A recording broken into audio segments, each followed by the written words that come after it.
another episode of Unqualified Experts. I am joined by the right way, this way. The lovely, the wonderful, the talented, the hilarious Lila Hart. Hello. Thank you so much for joining me. I feel like you're going to give really, really good advice. Oh my God, I have mine are in the car. God damn it. It's like I have mine. They're in the car. Heart funny. The heart. I know. I love that when you show up for Wet Spot. So this is not the, okay. First of all, hello everybody. Thank you so much for joining. Sorry, my ADHD ass brain is like trying to say 8 things at once, which is just really dumb on my part. Before we get started, I do want to say backhand. I saw your golden shower boy. I saw your love and hugs. I am doing bikini tonight. Lila, you can join me, but you also do not have to. But if you want to, you are more than welcome. Bikini time. Yeah. Yes.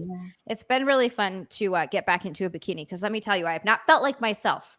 And then another golden shower boy from Courtney Russ, and there's not even a message. She's just like, Courtney. Thank you so much for the golden shower boy, Courtney. I'm so glad you're able to make this stream. Tell your work no more meetings. No, I'm just kidding. No more meetings on stream nights. I have very important things happening. I'm happy that you're able to make it. Sorry, my brain is a little dumb today. Today was like a weird day. It was like a good day, but a weird day. Oh, yes. Every time we get one of the reds, I'll do a shake weight. Thank you. Yes. David, thank you so much for the pink boy. Hi, David. Oh, I need a shake weight for this. How long have you had that shake weight? That's amazing. Well, I've actually had a shake weight since college. It's a really great way to get muscle. I mean, look at my muscle. I got good arm strength here. But I just recently ordered this recently. So it just came in from Amazon. I'm excited. I did not know that those still were around, that those were a thing. We got to get you one, Zia. I need a shake weight. I feel like wait for red boys or pink boys or whatever they're pink boys and red boys. For a red boy, I'll do double like this. Yeah. For a pink boy, I'll just be single. Oh, look at this. First of all, hi everyone in chat. Hi, all these lovely names. I love all of the names that I've seen in chat so far. But I look at chat for 1 second and look, this is what I see. Oh, Look how sweet that is. So sweet. Thank you. And then Courtney Russ with another 5. Courtney Russ, thank you so much. Oh my God, you guys are like so good to me starting off this stream. He says, I told them. You look gorgeous, Zia. Hi, Lila. Thank you. Hi. Oh my gosh. Okay. So, thank you, Courtney. Thank you, David. Thank you, Backhand. You guys are insane and amazing and wonderful. Outlaw 2 just called himself a simp.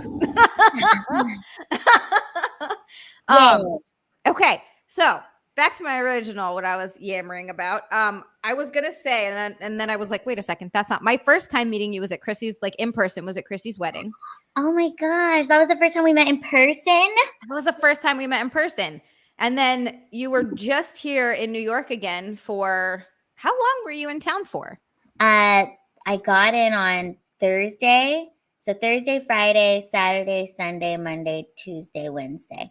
Oh, that's like almost a full week. Yeah. Yes. Did you have a good time? Tell us everything that you did, like what your experience was like. Oh my God, I had the best time ever. First, I was there. I was originally in town for the Grifties, presenting a Grifties award for Hotep Jesus. And the award that I presented was Athletic Grifter of the Year because I'm the most athletic person, as you guys can see from my shake weight abilities. Yes. Look, I've never seen anyone shake a weight that good.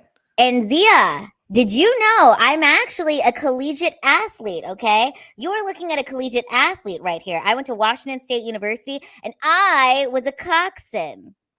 Okay, I remember you brought this up. Tell everybody what a coxswain is, because I've never heard of this before, and it is like the greatest thing ever.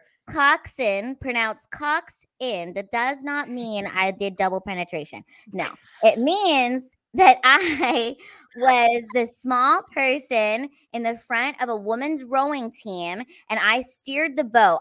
So on a rowing team, you have all the girls, and they can't see where the boat's being steered to. Like, they're all facing me, and then I'm the one that sees out into the river, and I'm steering it, and I'm shouting at the girls, and I can see the other teams who are gaining speed on us, and I had to like scream and yell at them. And these girls were like big, muscular, strong girls. Like they're like 10 and up. Wait, how tall? Like 5'10" and up, like 5'9", 5'10", like the bigger the better, because you want them to be very strong on the rowing team. And then for the coxswain, you want that person to be super tiny. It's like being like a jockey, you know? Right. That makes sense because they don't want someone up there to slow the boat down. Yes. So here's what's crazy though. I was actually recruited. I was walking on campus. I was just walking around, and this group of girls came up to me and they're like, "Oh my God, you should be a coxswain for the women's rowing team." And I was like, "Oh, this sounds so awesome." Because I was like, I want to be a collegiate athlete. That sounds cool. And they have a to make it fair for the other teams, they actually would put sandbags in the front of the boat so that our boat would weigh like 90 pounds instead of 75 pounds. Because I was 75 pounds in college. And so they would add like 5 sandbags in to make it fair for the other teams. I Isn't feel that like ridiculous? I feel like that's not fair. That's not fair to your team because they found a smaller coxswain. That's just like Yes. what you're gonna like add sandbags if one jockey is lighter than the other one. You're gonna add sandbags to all the other horses. I don't think so. Yeah, and so I did this I only was on the team for 1 semester. I'd have to get up at 6 a.m. every morning and like train with the girls and do like they did all this exercising stuff. But I'm like, dude, I didn't like that I had to get up at 6 a.m. to do the training part. I'm like, I'm just here to yell and scream and motivate you guys. And I don't feel very motivational at 6 o'clock in the morning. Okay. But it was a good experience. I did it for a semester. I didn't do it longer than that because I realized my heart wasn't into coxswain. And I was just like, I'm not, I don't have the heart of a true coxswain. And Such a child. I can't hear that without laughing. I'm sorry. yeah, I was just like, this coxswain situation is just not for me. It's cool to say that I did it. I did like 4 races. I won one of the races, which was great. We got into like second place the other times, but it was fun. I was good at it, but I was like, I don't want to get up at 6 o'clock in the morning That's for too the rest of my early. college career. No. Yeah, especially in college. And when you're in college, you're going out there, you're partying. Like that's kind of part of the college experience. You don't want to, even if you're a responsible college student, waking up at 6 a.m. is terrible. Or no, being there by 6. You'd have to wake up at like 5. Yes, and it was it was a lot, but it was super fun, and it was really cool. And again, that is why I'm the most athletic person, so it was perfect for me to to present Athletic Grifter of the Year because Mhm. I think I kind of was a bit of a grifter on the rowing team. I wasn't really rowing, but here I am just yelling at these bitches to do all the work for me, and I was still experiencing the success of being a collegiate athlete, and it was really cool. Did you get the medals and stuff? Like, did you get all of the medals whenever they won? Yes. Hell yes. So I Hell was yes. part of it. And also it was really cool because I got to meet other coxswains who were really small like me. And at that time in my life, like I hadn't really met other like tiny people or just people with disabilities in general. Meeting a coxswain was the closest I could get to like meeting someone of my stature. And I was like, oh, this is great. Did any of the other coxswains have spina bifida or were they just very small They were girls? just like small. They were just like, see, that's what sucks about having spina bifida. I'm almost just like cheerleader short, except my back is all fucked up and I can't be thrown in the air like that too much. I mean, Ah, damn it. not on the field, but in Yeah. other areas, maybe. Nice. Actually, that has to be nice. You're like not on the field, but you must be so easy to pick up for partners, which is like Yes, I'm very perfect. tiny. It's like picking up a sack of potatoes or a bag of rice. I weigh as much as a bag of rice. I actually do have like a 50-pound bag of rice downstairs Yeah, that's right like now. pick up that bag of rice, and that is like what it would be like to pick me up. See, that's nice. I like that. I like being small. I know I'm not like your size small, but I'm pretty like But you're petite so for a gal. petite. Yeah, You're like 5'2". petite. I like that. I like being a small person. You fit into small places. You can fit under stuff. The only thing that sucks is getting stuff off high shelves. And also, small people live longer.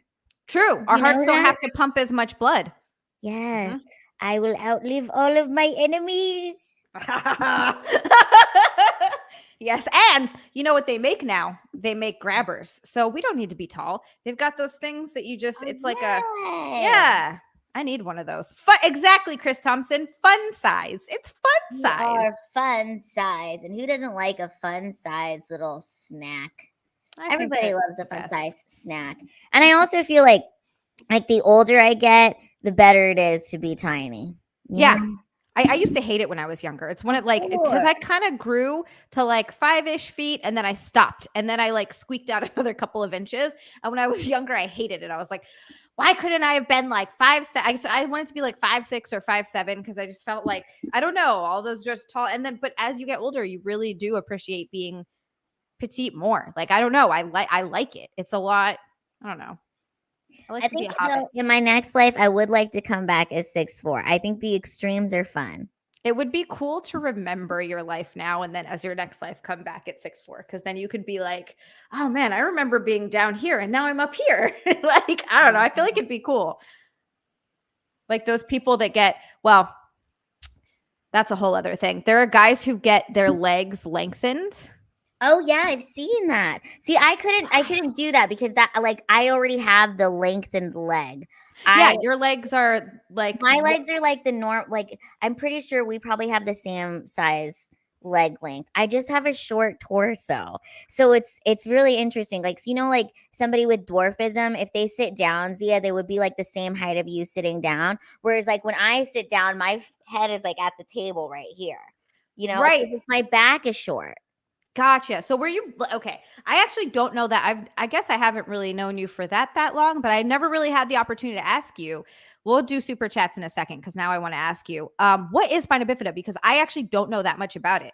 Okay, so spina bifida is essentially like being born with a spinal cord injury. There's no two cases of spina bifida that are alike. They call it the snowflake disability. It's actually the Whoa. largest disability. And a majority of people there's three types of it. I have the most severe type, which is myelomeningocele.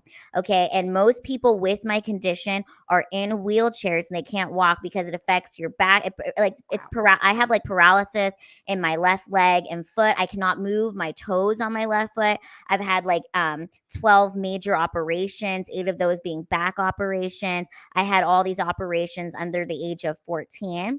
And like even when I went to go see my I have a new doctor here in Dallas, and she's been in practice for like 20 years. The first time she met me, she was so excited because she said in all her 20 years of practice, she had never met somebody with my type of spina bifida who was able to walk. So Wow. it's very rare that I can walk. And I also didn't see my parents, my dad's was in the military growing up. And so, in that like military background, my parents never treated me like I was disabled. We never really used the word disabled. When doctors told my parents that I would never be able to walk, my mom was like, no, she just refused to believe that. And I was telling Chrissy this actually. When I was in elementary school, I would have these severe shooting pains that would go from my back to my buttocks all the way down to my foot. And it felt like I was fucking being electrocuted. Oh Okay. my God. And my mom would just be like, walk it off, And I look back on that now. It's like if she would have been like, okay, we can get you a wheelchair. My muscles would have never developed, and then I would have been dependent on the wheelchair. So it's kind of that like tough love, a little bit of like just walk it off. It made me stronger, and by the grace of God, I'm able to walk. So I do have like there's a lot of stuff I don't really talk about, but like if I can't really stand, if I was to stand in place for like 45 minutes, just stand there, I wouldn't be able to walk for like the next 3 days. So Wow. there's like just certain things I don't do. I can't lift more than like 15 pounds. So like even me carrying my cat is up the stairs is like a little risque. But You're like, okay, Fluffy, I love you, but actually, wait, what's your cat's name? muffin, biscuit, and cupcake. Oh, muffin, biscuit, and cupcake. I don't know why that's so cute. Cats with like, I like animals with people names and animal with food names are Yes. like adorable. Like if they're like, this is my dog Frank, and I just like it's so cute. I love a cute animal name too. But yeah, so I think what makes it interesting is I think this is why stand up is perfect for me is because in the disabled I don't feel like I totally fit in the disabled world, but I'm not totally normal, but I'm not totally like a little person. I feel like I can connect with all different types of people because I'm just in my own kind of lane. Yeah, you're in your own kind of category. And also, not only that, I just think that you have these really unique not experience. Well, yeah, unique experiences, but unique perspectives that you can share with like a very wide variety of people, and people can relate to it on some level or another. Yes. Depending. I love that so much. Okay. So, wow. Guys, I learned a whole, like a lot today. Thank you, Lila. I'm sorry. And I'm sure you probably talked about this a million times, but thank you for sharing it again Oh yeah, tonight. no problem. It's great to talk about, because like people spina bifida is one of those things when doctors tell like a woman that she's going to have a baby with spina bifida, a lot of times they're kind of encouraged to abort the child. Oof. So that's Yeah. um it's I think it's important to talk about, because like people I a lot of times when I have shows, like people will come up to me and they'll tell me about their kid that has spina bifida or their cousin or just somebody in their family. But one of the most touching ones with this was this lady who came up and told me that she has like a 19-year-old son who has spina bifida and he's doing great. He's in college, and that when he was when she found out she was pregnant, doctors were encouraging her to abort her son, and she didn't. And she loves her son very much, and she was just so inspired about me just talking about it. See, that's really nice too. That's why I think it's so great to be open about whatever it is that you have in your life. Like if you want to, I'm not saying that everybody has to, but I just like Yeah. the people who are about their struggles and things that they go through in life. Like I talk so much about anxiety, just and the amount Yeah. of people that have kind of come forward and been like, holy shit, I've been through something so similar, or I've been through something like this. And it's just nice to know that you're not alone. Because when I first started having panic attacks, first I thought I was Mhm. dying. And then I thought I was absolutely losing my mind because I didn't know what it was. And then when I finally started to understand it a little bit, I was like, oh, okay, this still sucks, but at least it's not like this. Like there are so many other people who have gone through this and been through this. And it's when you find the community of people who are open about it and talk about it, it just makes you feel less alone. So it has to be the same with, there's so many different Yeah, things that people are dealing with. everybody is it's not easy to be a human being, Everybody is Yeah. struggling with something. And some people you can just see it on the outside. It's like for me, when I walk, you can kind of see I walk with a little bit of a limp. So you're like, oh, Right. there's something there. Where there's somebody that could look like completely like they have it together, but you don't know the internal mental struggles that they're going through or the trauma that they have. And I think that's what I love about stand up and just even streaming like this. I think we're all looking for connection. And Zia, you just have the best audience. You have the best fans. I know. I love They're them so so much. I wonderful. don't know how so many amazing people found me online. I don't understand how it happened, but they're fucking incredible. It's because Incredible you're group so of sweet heathens. and you're so likable and you're vulnerable enough to even have these kind of conversations and to share your own struggles like you were just talking about of dealing with panic attacks. And it lets other people know that, hey, we might look different, we're different sizes, we're different ethnicities, we're different heights, right? But we all can connect on the fact that we're human and we're struggling. And just going to a comedy show, I can connect with people, or just being on this stream. It's like this fun community where we can have a good time and help one another just get through this thing called life. Yes, that life is so insane. It's true. Like it's absolutely insane. Just the amount of shit that I've gone through and the amount of shit that my friends have gone through, and then people talk about their experiences. And that's why I don't know. Look, people can be so mean and nasty, and if that's how they want to handle their shit, fine. But I don't understand that because everybody is going through something in life, and it would just, if we were all a little cooler to each other, it would just make things a lot smoother. We don't have a lot of time here. You know what I mean? Like life is very, very short. Very Yes. short. Oh my God, there are some like incredible super chats here. Everybody's look at this. This is what I don't know how I got so lucky. Chris Thompson with 2 also said, don't knock your teeth out shaking that thing with the shake weight. That's good advice. Thank you, Chris. That would be exactly something that I do, by the way. I like just get a new implant put in my front tooth and I get a shake weight and I'm like smash, and then I have no front tooth. Saw with a golden shower boy. Saw, thank you so much for the golden shower boy. He says, hi Zia, you look beautiful, muscle mommy. Thank you for still calling me that, even though I haven't worked out in like 5 weeks. Shout out to Saw. He's the best. Such a fucking sweetheart. He says, hi, Lila. I'm happy to see you on here. Everyone, Lila has 2 channels, Lila Hart and Late Night Lila. Lila has amazing shows too. Love and hugs. Yes, please go subscribe to Lila's YouTube channels right now. Where do you do most of your streaming? Which channel, or you kind of go back and forth? I'm in a transitional period right now. I'm just Okay. trying to build up both, and then we'll see what happens. Okay, good. Go subscribe to both Lila Hart and Late Night Lila. Yes. Do Do it now, you guys. Do it right now. Thank you so much, Saucy. And then Saw is like, what a sweetheart. Healer with 5. Healer, thank you so much. He said, pretty sure Zia would just be an anchor on a boat. I would now. I am so chubby right now. It's hysterical. I'm going to get back to the gym. I gained a lot of weight. This happens every time I have surgery, which has only been twice so far. But I don't know if it's just because I get super emotional afterwards. A, because of the anesthesia, and I think B, because it just like that post-surgery blues. I'd never experienced it before. So my first time around, I put on a bit of weight, and the second time around, I did the same thing. And I think it's just because, a little bit of depression, a little bit of like being very emotional, and then also I'm not active. Like I can't do anything, and I'm usually so active. I'm usually such like a fidgety person. I'm constantly walking, I'm constantly pacing, I go to going to the gym and lifting and like all this stuff. And when I have to just sit there, it drives me crazy. Number one, if I'm not taking Valium, I'm just like, Jesus fucking Christ, I gotta do something. And then I get bored, so I'm like eating a lot on top of just sitting around, and it's the worst. I hate it. I do not feel good about it. And like now I finally have energy back. You should have seen me the last couple of days. I've been like a fucking Tasmanian devil around my house doing random shit. You look great. And you guys, I actually got to see the new bobs in real life at Chrissy's baby shower and then at the wet spot, and they look fantastic. I mean, they look amazing on screen here, but in real life, I mean, A+, superb. It's so good, in fact, that I was like, I don't know.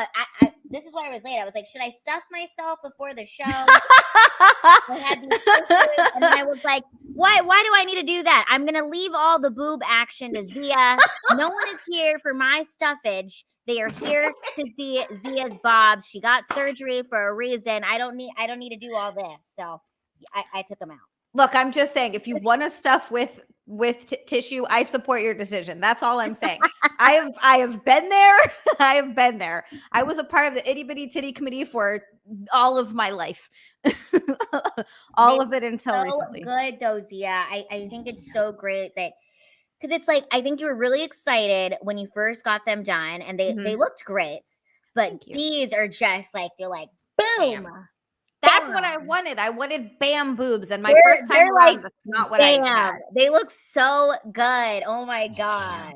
I'm loving the way that they're starting to like, it'll be a few more months before they fully settle to where they're supposed to be. And they like because they'll kind of do like a little drop in fluff where the skin and everything stretches to accommodate the implant. And so they drop into place in the pocket where they're supposed to be. And they get like a real nice sort of round out at the bottom. And they're getting there, but it'll be a few months. But for where they're at now, like I'm so happy. I'm so happy.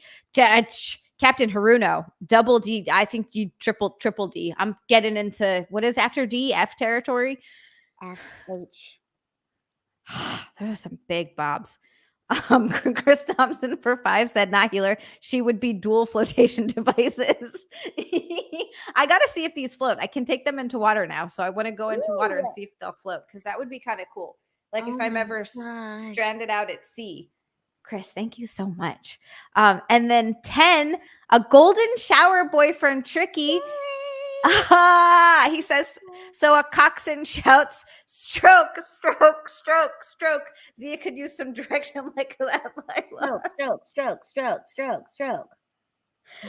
There's no way. They really named him a coxswain and they shout stroke. Do you shout stroke? Was that an actual thing? Yep. Stroke. This is I don't believe that they didn't know what they were doing. Faster. Harder.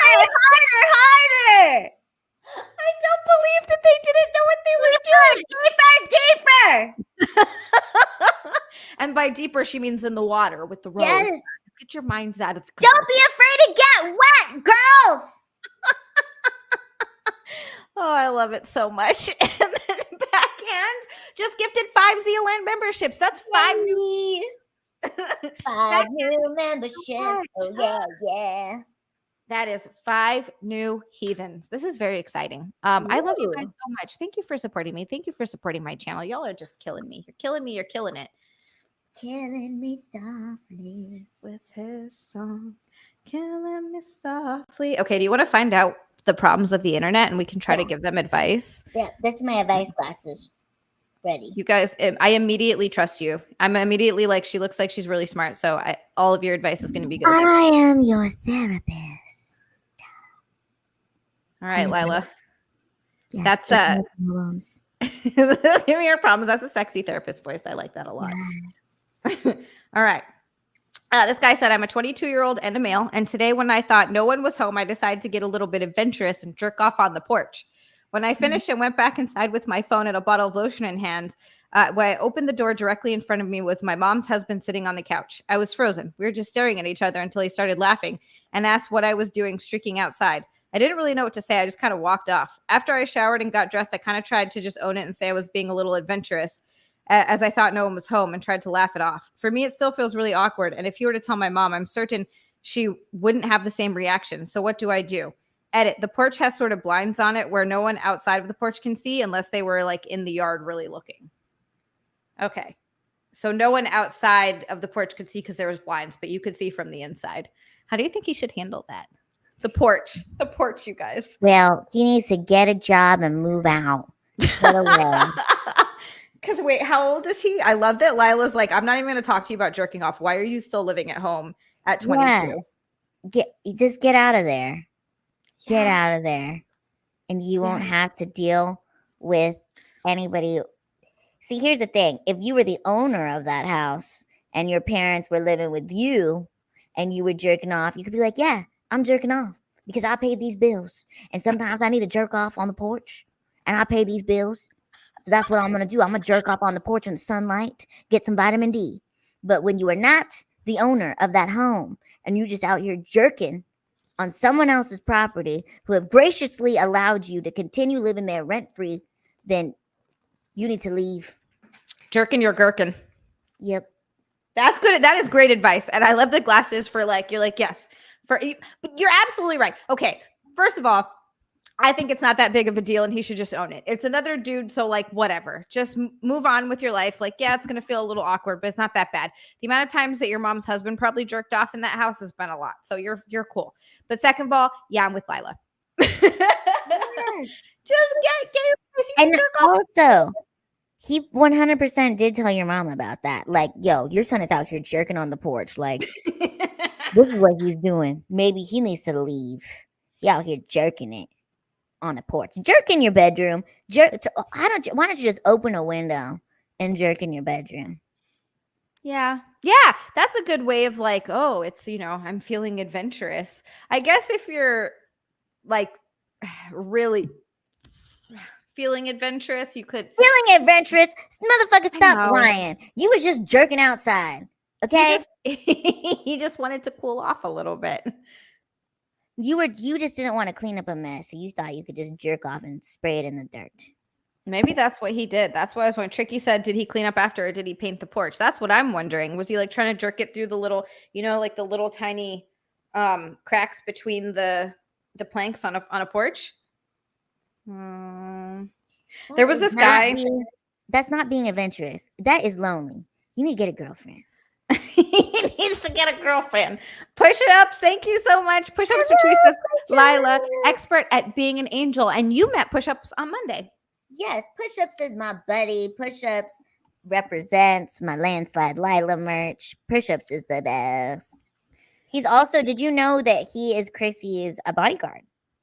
I did not know that. Oh, wait, no, yeah, I think I did know that. I did know he was Chrissy's bodyguard. Also, when I was going into the city, this was like, I don't know, a few months ago, I got hit by a freaking bus. My car got sideswiped by a goddamn bus. And like on my way in front of the Lincoln Tunnel, not Holland Tunnel, the Lincoln Tunnel.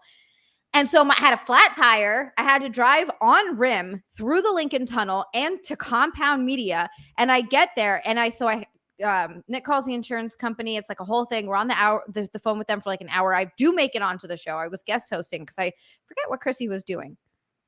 But anyway, I was guest hosting. I make it onto the show. I do the show and they're like, yeah, okay, we're going to have a tow truck come to you. The tow truck did not get there until 2 a.m. 2 a.m. And guess who waited with me the entire time after the show? Who? Push-ups. Aww, And the dog. They both stayed with me for like 6 hours. I waited for that fucking tow truck. Oh, that's so sweet. That was very nice. We love Yeah, you. it was like so sweet. I couldn't believe it. I was like, you guys can go. Like, you guys can really go if you need to go. And they're like, we're not leaving you to sit by yourself in this bar for 6 hours. I was like, No, wow. I'm so glad that they didn't leave. Yeah, it was so sweet. So that was like ridiculously nice. I am with you on this, by the way, of like get your own place. There was this guy. So I went to Lowe's to get some painting stuff. And Mhm. this is my toxic trait. Like when you probably maybe relate to this because I know you own your house too. When you buy a house, especially one that needs work, even if it doesn't, you want to personalize it. Mine needs a lot of work, but you get into doing all these projects. And for me, the floors still need to be done. I did them upstairs, although they're a disaster upstairs. That's another story. But downstairs still needs to have the floors done because this house was built in the 80s. And the lady that lived Mine here was built before, in the 80s too. which is like not that old. It really isn't. They're like much older houses. But the lady that lived here before like updated absolutely nothing. So it's all 80s everything.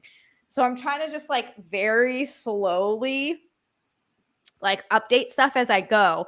And the floors downstairs still really, really need to be done, but it's expensive. So it's like, Yes. it's not stuff it's so expensive, not stuff I can do now. So I put it off. But whenever I go to Lowe's, like I went there just for paint. And then I end up looking at everything else. And I'm like, ooh, look at these kitchen cabinets. Look at these countertops. Look at these floors.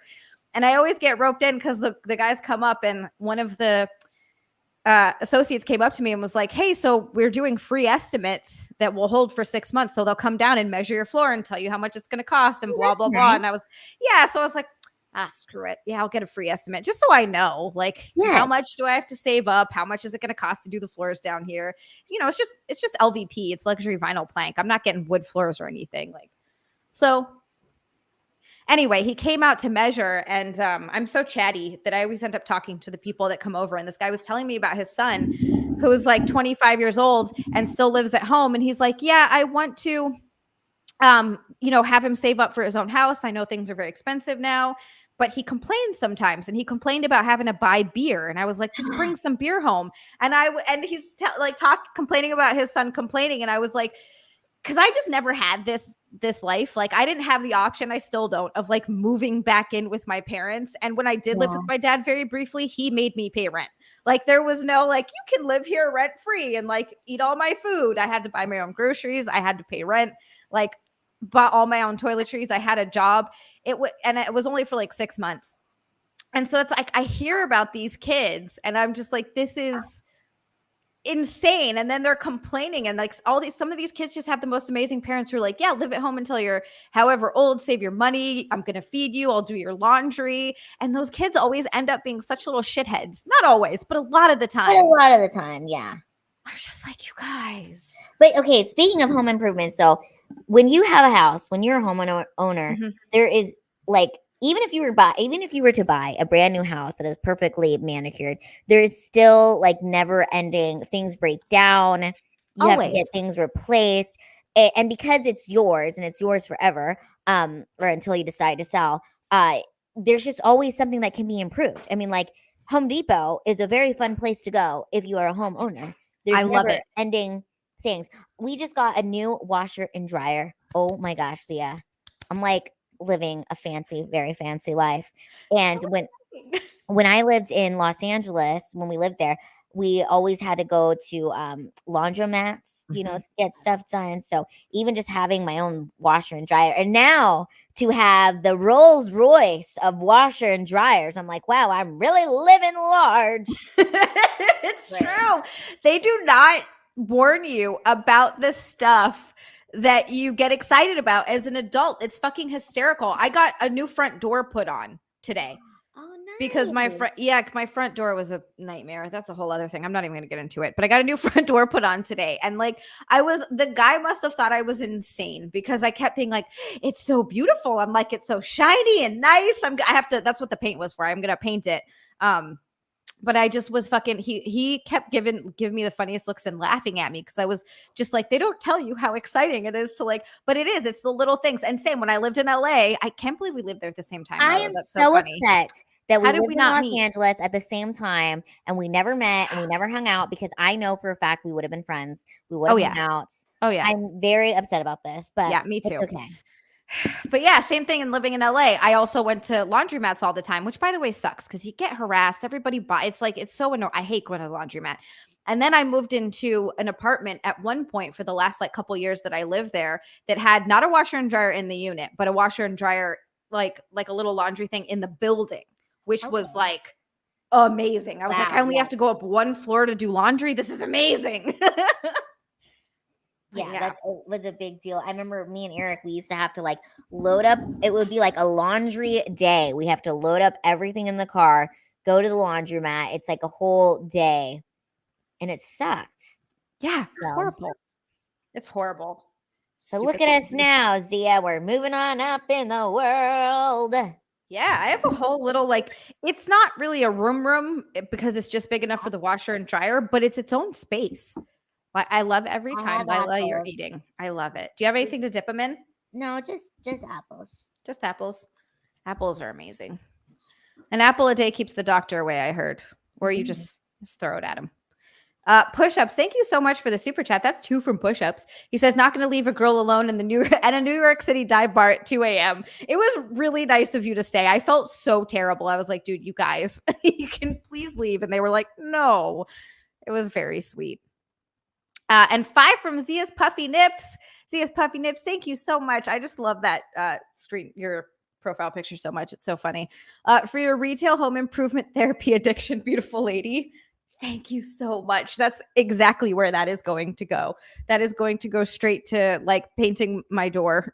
I have to do that tomorrow. 2 from Ravenclaw. Living at home has its pros and cons. Ravenclaw, thank you so much for the super chat. Yeah, see, that's the thing. Of course, it's going to have its pros and cons. You're not going to have your own space or anything like that.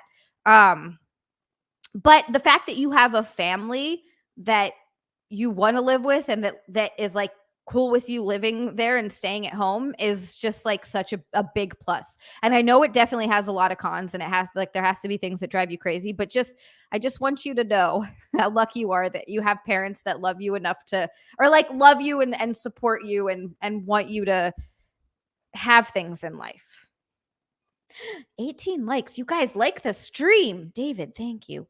Like the stream. Jar opening is a skill. Like the stream, leave a comment, hit the subscribe button if you're new to the channel.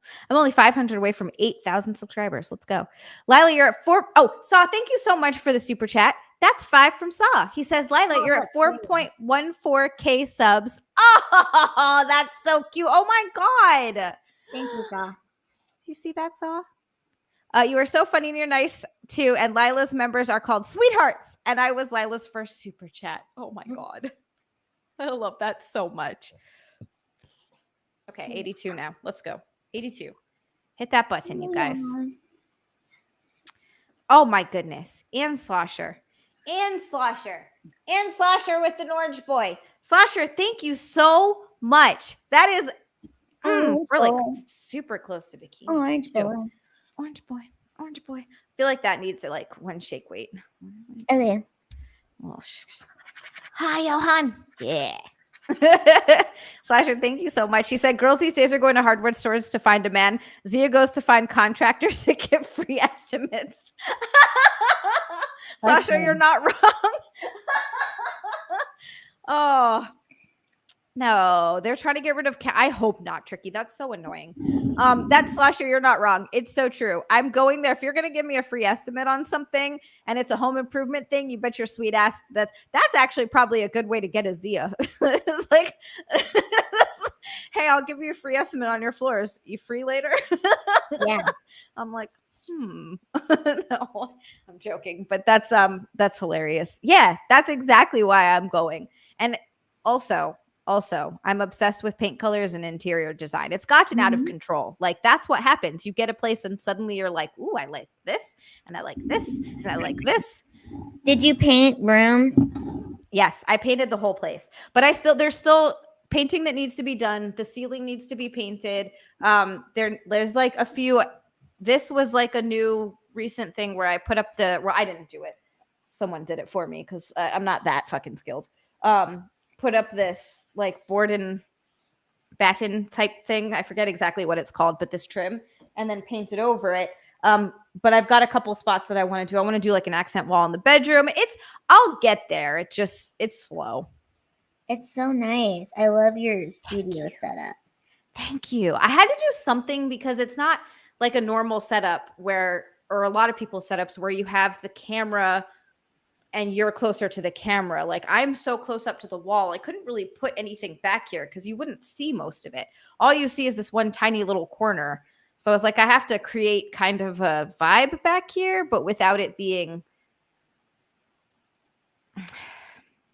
I don't know, plain, I guess. You have lights underneath. That's why it glows like that. Or is it? Yes. Painted? Okay, because it almost looks like it's painted lighter at the bottom. Oh, I didn't think of that. No, yeah, I have LED light. So I can. Okay, let's see. I can change it.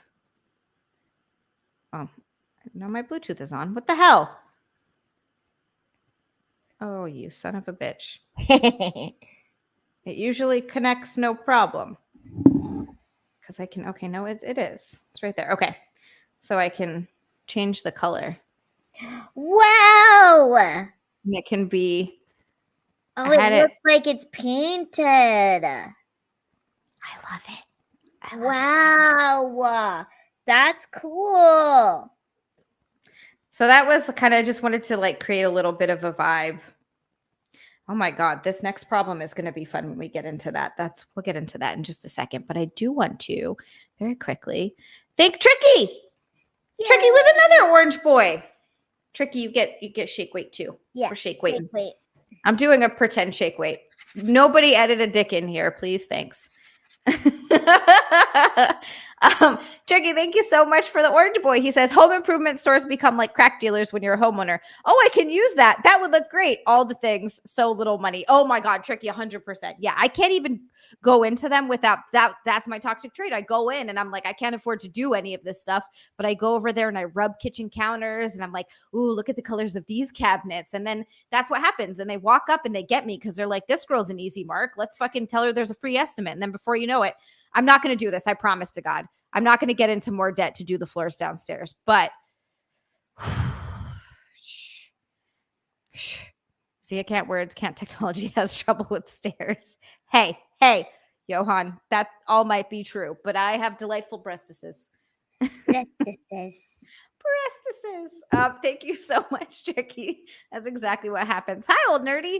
Nikolai. Oh my God. So many wonderful names in chat. I love all of you. Okay. Okay.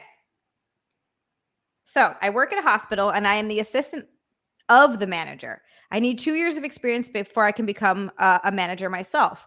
One of the workers on a different department and I hit it off pretty fast and we became close. Before we could become intimate, I thought about how wrong it is to shit where I eat. And since I am above her in the hierarchy, it would be a really bad look for me and my image. Naturally, I cut it off after we hung out once. I didn't fuck her. I didn't kiss her. I didn't touch her.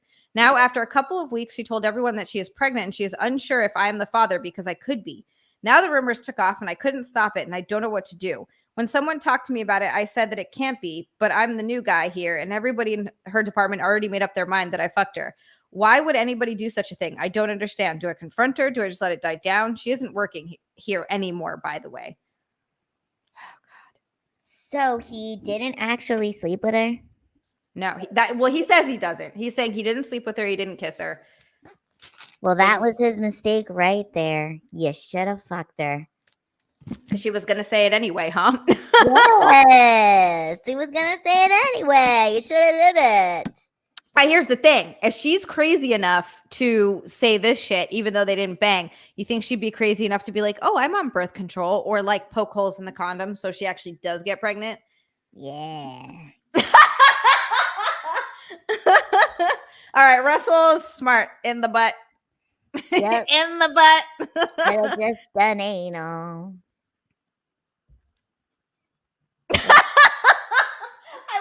Somebody needs to make that a clip. Should have just done anal, and then the glasses come down. She's insane. She's crazy. That's the kind of girl you got to run away from. Or you got to run towards. Mm-hmm. I mean, look, I'll say this. I will say this. Crazy people are really fun in bed. Yep. That's the thing. But yeah, just report her to HR. Yeah. You think that would, but if she's not working there anymore, do you think that matters? Yeah, it's for his reputation. Yeah, I guess that's a good point. You're right. Just so you know, let them know that you guys never slept together and that she's out there spreading lies, spreading falsehoods. But he wanted to sleep with her. I think he did. I think he wanted to sleep with her, but he was like, this isn't going to look good. And then guess what? It didn't look good anyway. Yeah. Wow. That sucks. Get a new job. Start your own company. I like this. Advice from Lila, you guys. Get a new job, start your own company. All of you. Mm-hmm. No, that is good though. I like that. Start your own company. That shit is hard. But I would love, well, I mean, I guess I kind of have my own company, but it's just, the company is just Xia. But you know. Xia Corporation. It actually is a XiaLand LLC. Wow. I need to let everybody know in the chat. And also you, Lila, but I know that you didn't know. Last year, I owed $15,000 on my taxes. What? And guess who didn't owe any taxes this year? Yay! This girl. Yes, their overalls, Roman. But also, I hit bikini. So I got to, okay. Change your bikini. I got to go check bikini. But first, I got to thank Xia's Puffy Nips. Thank you so much for the super chat. That's a 5. He says, since you like the avatar picture, you should see the, oh, you're not subbed welcome clip. Oh, no. Did you make a welcome clip, Xia's Puffy Nips? All right. You're going to have to show me that if that's something that you did. I love that. God, you're amazing. Thank okay, you. so are you going to go change? I'll put something funny on. Okay. Yes. I'm going to go change. Do you want to go change first and then I'll change after? Or put on whatever funny thing you were going to put on. I don't know why I assumed it was going to be clothes. Okay. It could be a hat. Okay. I'll be right back. Perfect. Tickle King, thank you so much for the super chat. That's a golden shower boy. I don't know why I'm perched here like Gollum, but it's whatever. Tickle King, thank you so much. Thank you so much, you guys. Also, I did know that butt babies were possible, by the way, Outlaw too. Professor Art. Lila's the fucking best. Please go sub to her stuff, you guys. She's so funny. She's so sweet. She's so fucking just like, every time I do a show with Lila, I'm always amazed by something that she says. After that story, HR girl is a definite no-go. Wait till she leaves, Johan. But you don't know if she's that crazy. Sasha, thank you so much. It's just because she doesn't pay her mods. Damn it, Daniel. I wish I was at that level. I really do. I know some of them do. Anyway, yeah, I didn't. So I actually got a tax return.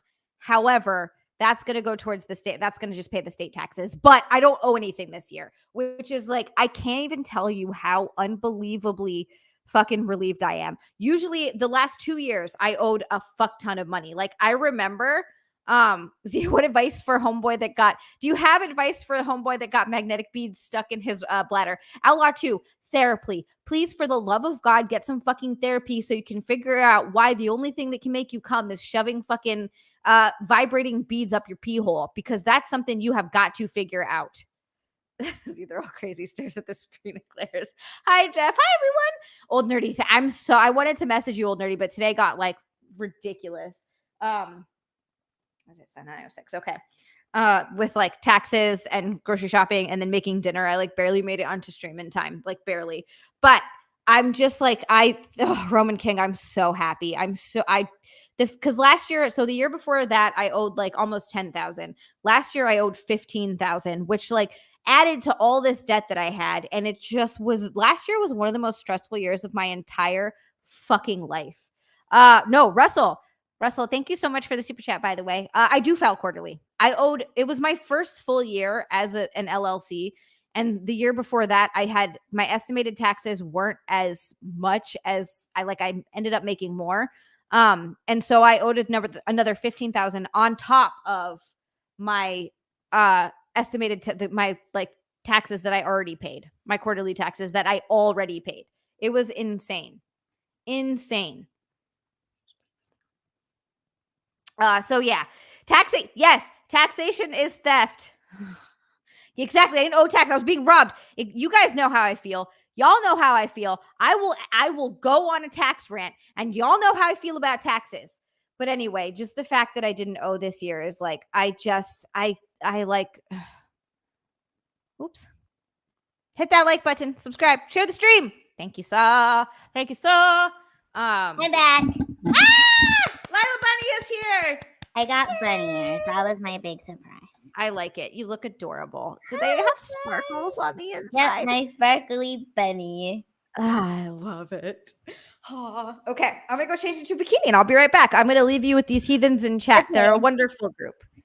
I'm leaving you guys in the very capable hands of Lila. Yes.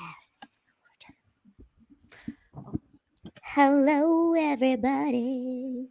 This is my bunny ears. Okay, how cute is this? I'm a bunny. I'll be a bunny with my pink sunglasses. Whee! Yes.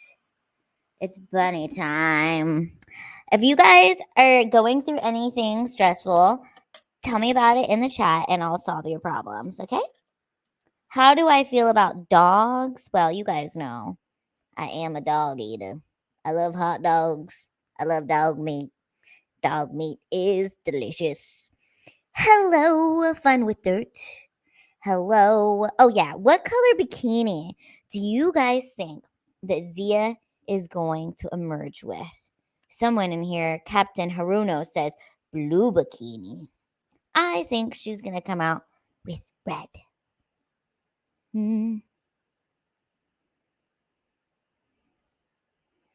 Okay, Outlaw 2 says, Lila, there is a guy that's roughly 18. He was sounding with magnetic beads, 59 beads to be precise. Once they got in his bladder, they clumped and he couldn't get them out.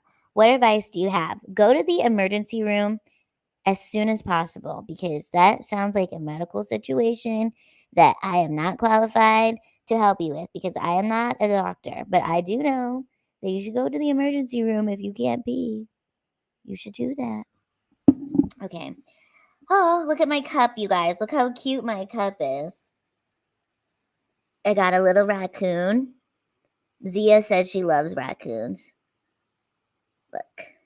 Then I got a little hedgehog. Oh, this is a fox. This one's a little hedgehog. Hedgehog. So cute. I'm drinking positivity, okay?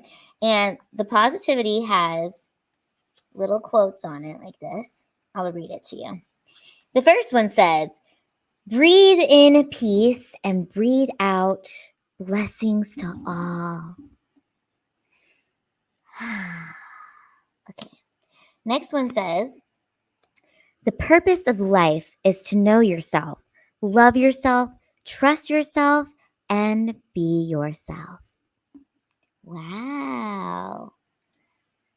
Be yourself. That's the purpose of life, is to be yourself. Okay. Look, I went and got my nails done with Chrissy, and these are my real actual nails. I didn't get them painted. I just got them like painted clear and clean. Because for 2 years, I was always getting my nails done. Like every 2 weeks, twice a month, I would get a dip, which is it's kind of like a harder thing I put on top of your nails, but it's a little bit damaging. So now I'm just letting them grow out. These are my real nails growing out.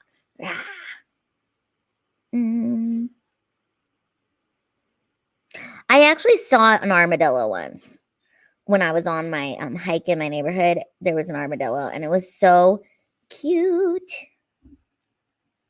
And then I was chasing this armadillo because I was trying to get a video of it, and then it ran away from me, which made me sad. The other day, my husband and I were driving home, and I saw this cute little dog that was walking on the street, and I made him turn around because I wanted to grab the dog. But it looks like it was there with its owner. Actually, I'm pretty sure that was its owner that was with it. But I thought maybe if it was alone, I could grab it and take it home and give it a home. Oh, okay, look. Maybe I'll eat some more apples. Come on, you guys. Tell me something. Tell me about a problem that you have in the chat, and I'll solve it.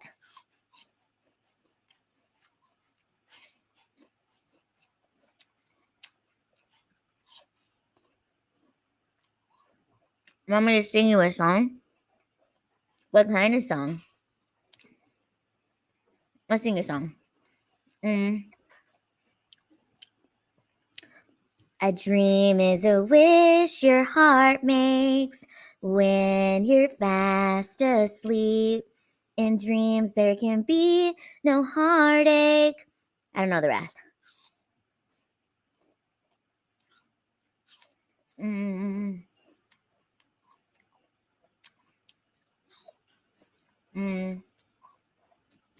This is a mukbang channel now. Oh, yay! Hi! Zia's I'm back. Guess who's back? Back again. I couldn't help myself. I had to do it. It had to be done. Thank you guys so much for getting me to bikini again. Ooh, it's got polka dots. It's got polka dots. It's an itsy bitsy purple. Wait, teeny weeny black polka dot bikini. Not purple. It's not purple at all. And also I gotta just be careful because this is covering my nips, but barely. The nips are right here. We gotta be careful. Lila can sing. We aren't used to that on this channel. Oh, did you sing, Lila? Can you actually sing? I just sang a little tune. Nothing crazy. Okay. They're so used to my terrible tone deaf, like absolute garbage singing that it's a treat when someone can come on and actually sing nice. I used to be the miniature Ariana Grande at Beecher's Madhouse. Wait, what? Hold on. You got to explain this to me. I'm going to read this in 1 second. So you've got to explain to me what that is. Tell me more. Tell me more. Beecher's Madhouse was like an oddity club in Los Angeles at the Roosevelt Hotel. And they had a bunch of like miniature acts, like midgets work there. Okay. They had a midget bar. We had just miniature acts. And I was a miniature Ariana Grande. And this was in 2016 and 17. And I performed with a miniature Nicki Minaj. And we would go on stage. And celebrities would come watch us perform, like Paris Hilton, the guy Rupert Grint from Harry Potter, just like any big celebrity that you can think of had come to this show and would watch me perform as miniature Ariana Grande. Isn't that silly? That's amazing. That's absolutely amazing. Holy heck. And if we were friends during that time, I would have invited you to come out to the Roosevelt and hang out.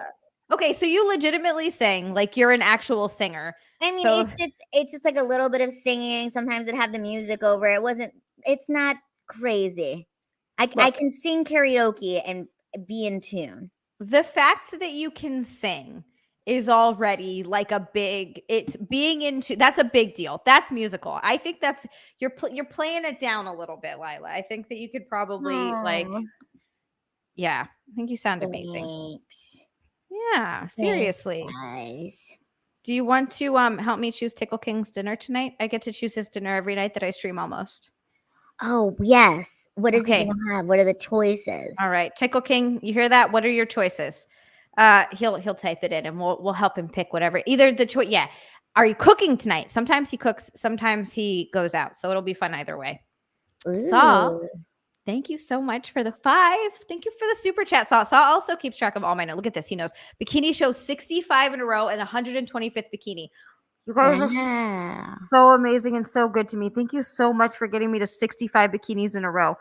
Wow. I don't know how, bikini show. I don't know what I did to deserve all y'all, but this is crazy. And my 2 favorite people to support and love helping you both out. Zia, you still look amazing. I'm going to stop complaining about being chonky here in a minute. I'm sorry. I know I'm being annoying, but it's just, it's not. Gaining weight when you're small is also not only is it hard to, it's a lot. Like people are like, oh, it's just 5 pounds, but it's like, yo, that's 5 pounds on a small frame. Yeah, and it's okay. You can lose it really quick, but you look great. Thank you. Look, I'm just trying to be like, you know what? It's just, I'm a little thicker right now. It's not that big of a deal. As soon as I get back into the gym, I'm already at least been able to be active and run around a bunch and go on walks. And that's been helping. And I've been doing a lot of stuff around the house. So it's how long ago was the surgery? 1 month. Oh, okay. Yeah. So I think in like 2 more weeks I can start working out again. It's tricky. I fluctuate 5 pounds during the week. It'll be fine. I'm gonna stop complaining. Everybody's sick of hearing me complain because I won't shut the fuck up about it. I don't like gaining weight though. I'm such a butt. It'll be gone soon, and you look great, and it's okay. Thank you. It's fine. Yeah, it's fine. I'm gonna drink some tea tonight. It's gonna be good. It's gonna be fine. It's gonna be fine. All right. The next one has to do with stand-up comedy. So this one's I feel like this is gonna be like right up your alley. Okay. My wife 34 female got into performing stand-up comedy a few years ago, and I 32 male can't take it anymore. Ooh. It's to the point that I made up a work emergency tonight so I could skip out on the show she's in. Feeling wildly guilty right now because I've never lied to her about something like this before. Majority of the time, the only laughs she gets are from her fellow comedians also performing that night or from friends and family that she brings. She has an Instagram specifically for her stand-up, and she is constantly engaging with the trolls, even though I tell her not to.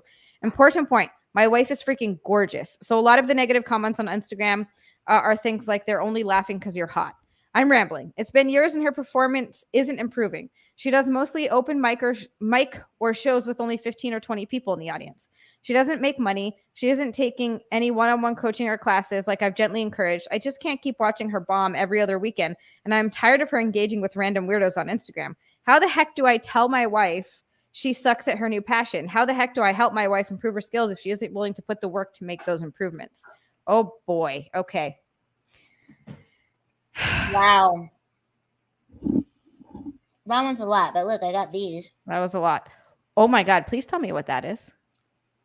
It looks like a sandwich. It looks like a little croissant with what's croissant with the meatsies. Oh, that looks amazing. Okay. So here's my take on it. Wow, that is actually awful it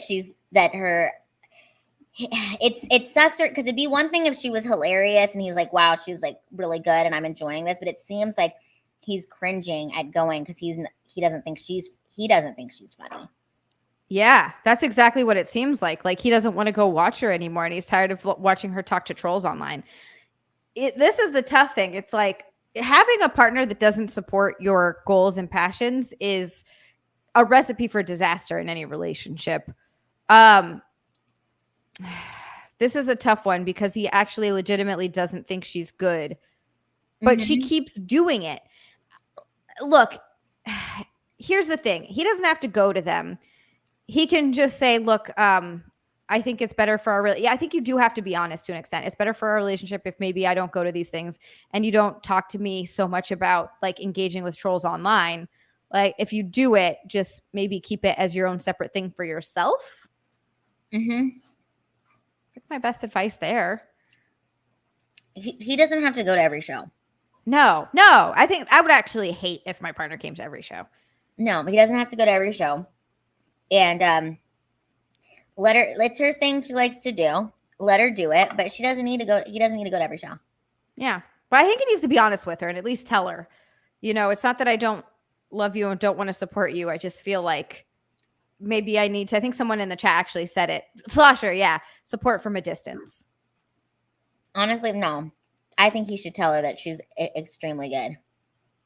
You think so? You think he needs to lie and just be like, I think you're amazing? You're fucking hilarious, yeah.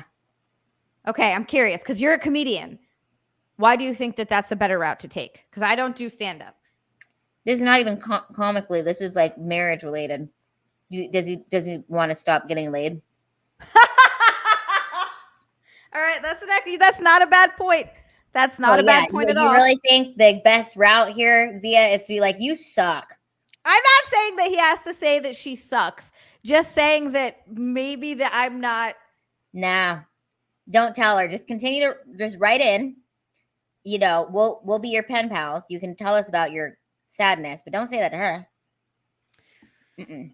She doesn't look. She hasn't gone anywhere with it. She hasn't made any money. That's most comedians for a very, very, very, very, very, very, very long time. He also might be underestimating how long it takes to make it in the comedy world. And that's the same for any sort of entertainment, to be honest with you. It's like years of putting in work. And if she doesn't have the support from her own husband, she's never going to make it. Like that's the the reality here. But it's also it. Here's the thing. So I think some people get into stand up and their goal is not necessarily even to make it, because where the hell are we even making it to? Okay. That's a good point. I think some people get into stand up because there's this sense of community.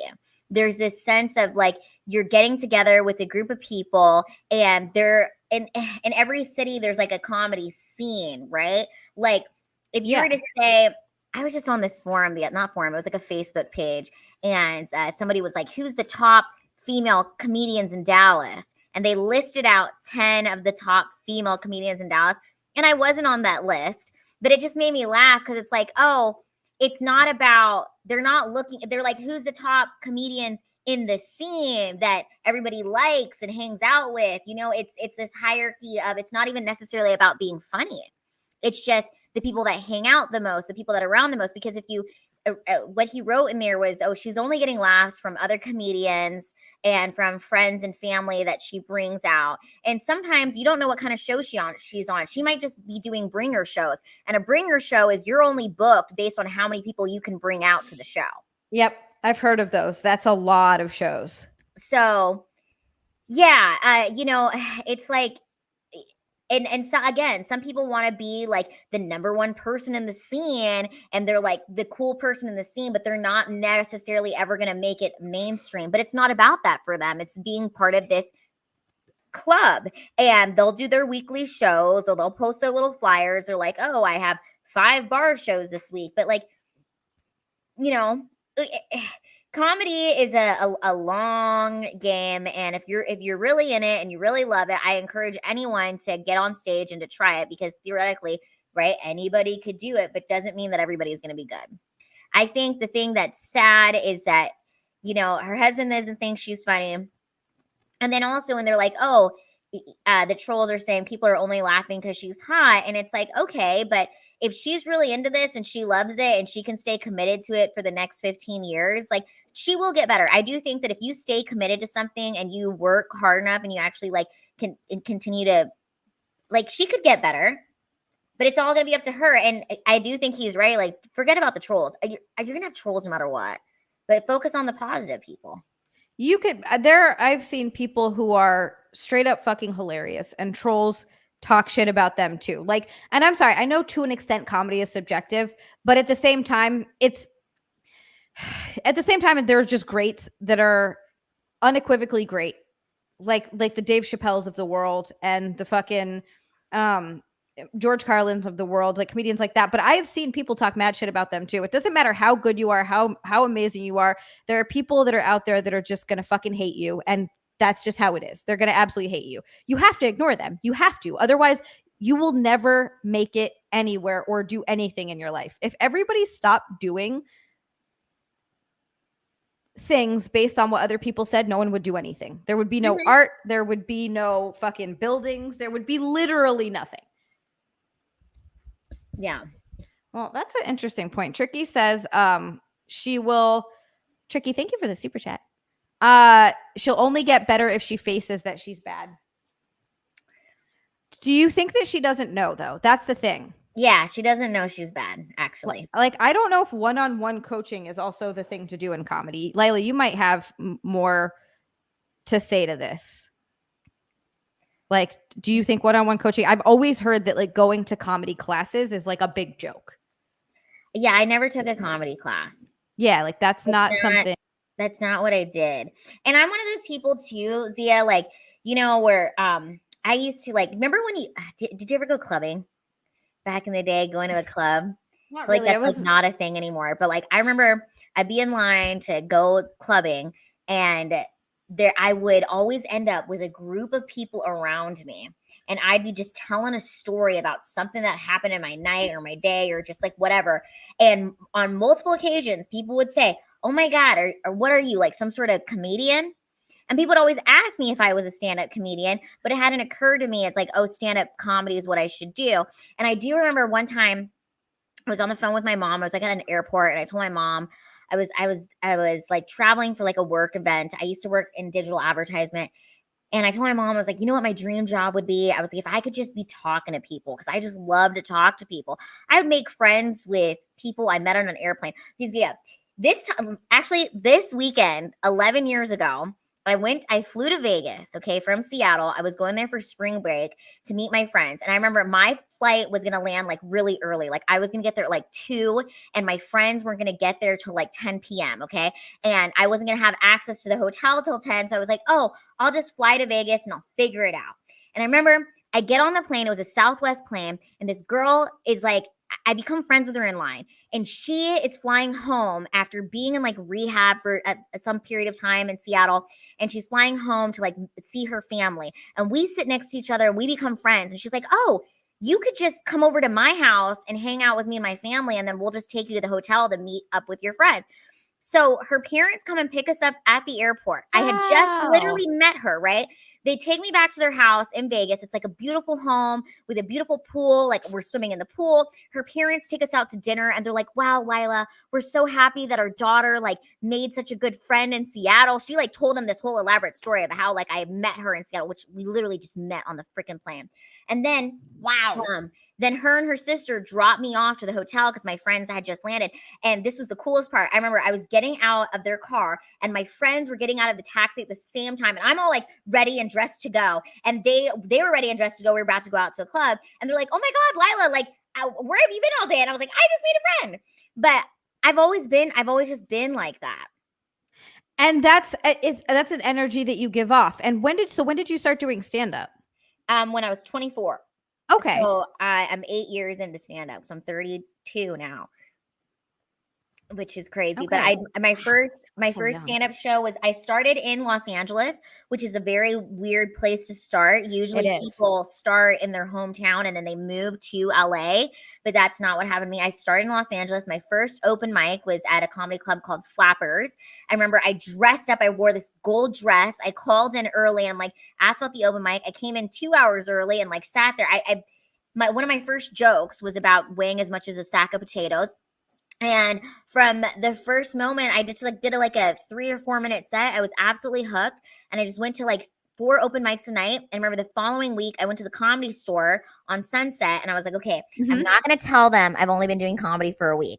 I'm going to tell them that I'm this comedian from Seattle and I just moved down here and yada, yada. And that's exactly what I did. And they gave me a tour of the whole of the comedy club. And they were like, this is back in 2016. So as a comedian back then, before they became pretty crazy about the mandates, you were allowed to watch every comedy show. You were allowed to go into the Comedy Store for free, and you could like just have access to everything. It was freaking awesome. Amazing. You would see it, like Joe Rogan would just be in the hallway, and I would pass by him all the time. Like it was a really cool vibe. And wow, that's awesome. So did you know right away when you started doing stand-up that you wanted to do stand-up? Because I feel like wait a second. I don't think I've seen clips of you, but I've never got to see an actual show of your stand-up. Like I've never got to see an entire set. Oh my I've seen clips that you've posted. Yeah. Next time I'm in New York, hopefully I'll be headlining and doing something and you'll come to a show. Yeah, 100%. I wish I had known. Okay, wait. We've got Tickle King. Sorry, I forgot about the dinner tonight. Tickle King gave us his dinner options, and then we have some super chats. Oh my goodness, you guys are amazeballs. Okay, chicken lettuce wraps, steak fajitas, chicken salad sandwich, chicken teriyaki bowl, or blackened salmon and veggies, or chili. These are so many choices. I say steak fajitas. I'm curious. I was gonna say steak fajitas too. Steak fajitas, Tickle King. So we're doing the steak fajitas. Hell yes, do steak fajitas, Tickle King. Fucking love it. I mean, if you want to, but that sounds amazing. But I say steak fajitas, and Lila also says steak fajitas, so we're on the same page as this. We also got 2 from Russell Hall. Russell, thank you so much. He says it's not your job to complain you're chunky, it's ours. Well, you're doing a terrible job of it, Russell. A terrible job. Russell Hall's the best. I love Russell. Tricky with 5. Tricky, thank you so much. He says, but the weight goes the right places on you, Zia, the booty and the new boobas. Well, the weight didn't go to the new, but first of all, Tricky, thank you, as I get squirmy. Second of all, I had to pay to put boobas in. It wasn't going there ever. I hope it at least went to some of the butt. I hope it went to some butt, because I feel like it just went to my belly and my thighs. But also, whatever. I'm going to make it go to my butt when I start doing squats again. Yeah, you are. Yeah. Zia's puppy nips with another 5. Zia's puffy nips. Thank you so much. He says, Zia, you're not chunky. Come get my bed so I can prove to you that I wouldn't kick you out of it. That's You funny. say that now. You say that now until I'm in your bed eating crackers and chocolate and it gets all over the sheets. Do you want to sleep in crackers and chocolate? I don't know if you do. It's a lot. I can't help it. I'm a bed snacker. I love snacking in the beds. Snacking in the bed. I might have some snacks in the bed after. No, I won't. I gotta stop snacking. Chew from Russell. Never tell women hard truths. That's day 1 stuff. It's not that you can't tell women hard truths. I think you just need to do it tactfully. There is a way to do it where you're like, okay, especially if but it's hard to hear that kind of stuff from someone that you love. It's weird. It's weird, but it is. Mm-hmm. 5 from Medieval Syphilis. Medieval Syphilis, thank you so much. He said, Lila, my sis was just like you, short, disabled, confident. I lost her a few years ago. Oh my God. But it's great seeing someone else keep up the real. Love you, girls. Oh, thank you, Medieval Syphilis. That was really sweet, Medieval Syphilis. I'm sorry about your sister. Losing family is fucking the worst feeling in the world. Changes everything. It sucks. Ooh. Yeah, no, it's awful. Like, it's absolutely awful. And like, oh, you guys are just like really, you guys are really amazing. And I love all of you. Oh, and then Tricky with 5. Tricky, thank you so much. He said we need that boob poke test again. YouTube fucked up on us. YouTube is some bullshit. Look, they're still pretty firm. I'd say as I'm on YouTube. So like, there's not a ton of give just yet. Make sure my nips are covered. They'll get there. Mm-hmm. But they still need some healing time. Like they're very firm still. Oh, it was fentanyl, Medieval Syphilis. Fentanyl's the worst. Tickle King, thank you so much. Thank you, Tickle King. Thanks, Tickle King. Russell. He says you better from the sound of things. We just paid your taxes. Look, Russell, look. I have to pay taxes on all my income. If I wasn't doing this, I wouldn't be paying taxes, but I'd also be homeless. So Thank you guys. Thank you guys so much. This tea is amazing. Okay, yeah. Look, it makes perfect sense to me that you're a comedian. And I want to see one of your sets really bad. Like I want to see an actual full set instead of just social media clips, which are great and hilarious. But yeah, and it's also a lot of the time the things I post on social media, they're like throwaway clips. Like you have to see a show in person.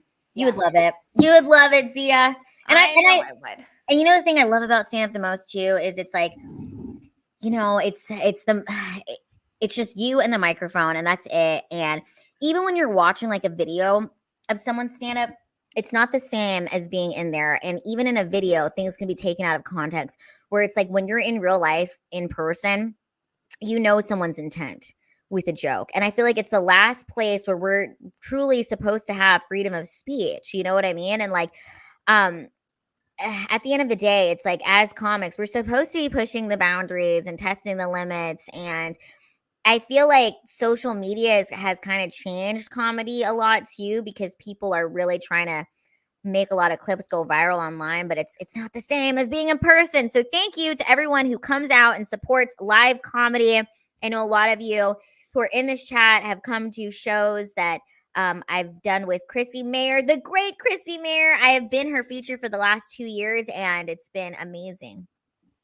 Chrissy's hilarious. Now, I have seen her stand up live like many times. I've seen different material. She never doesn't make me laugh. I love her so much.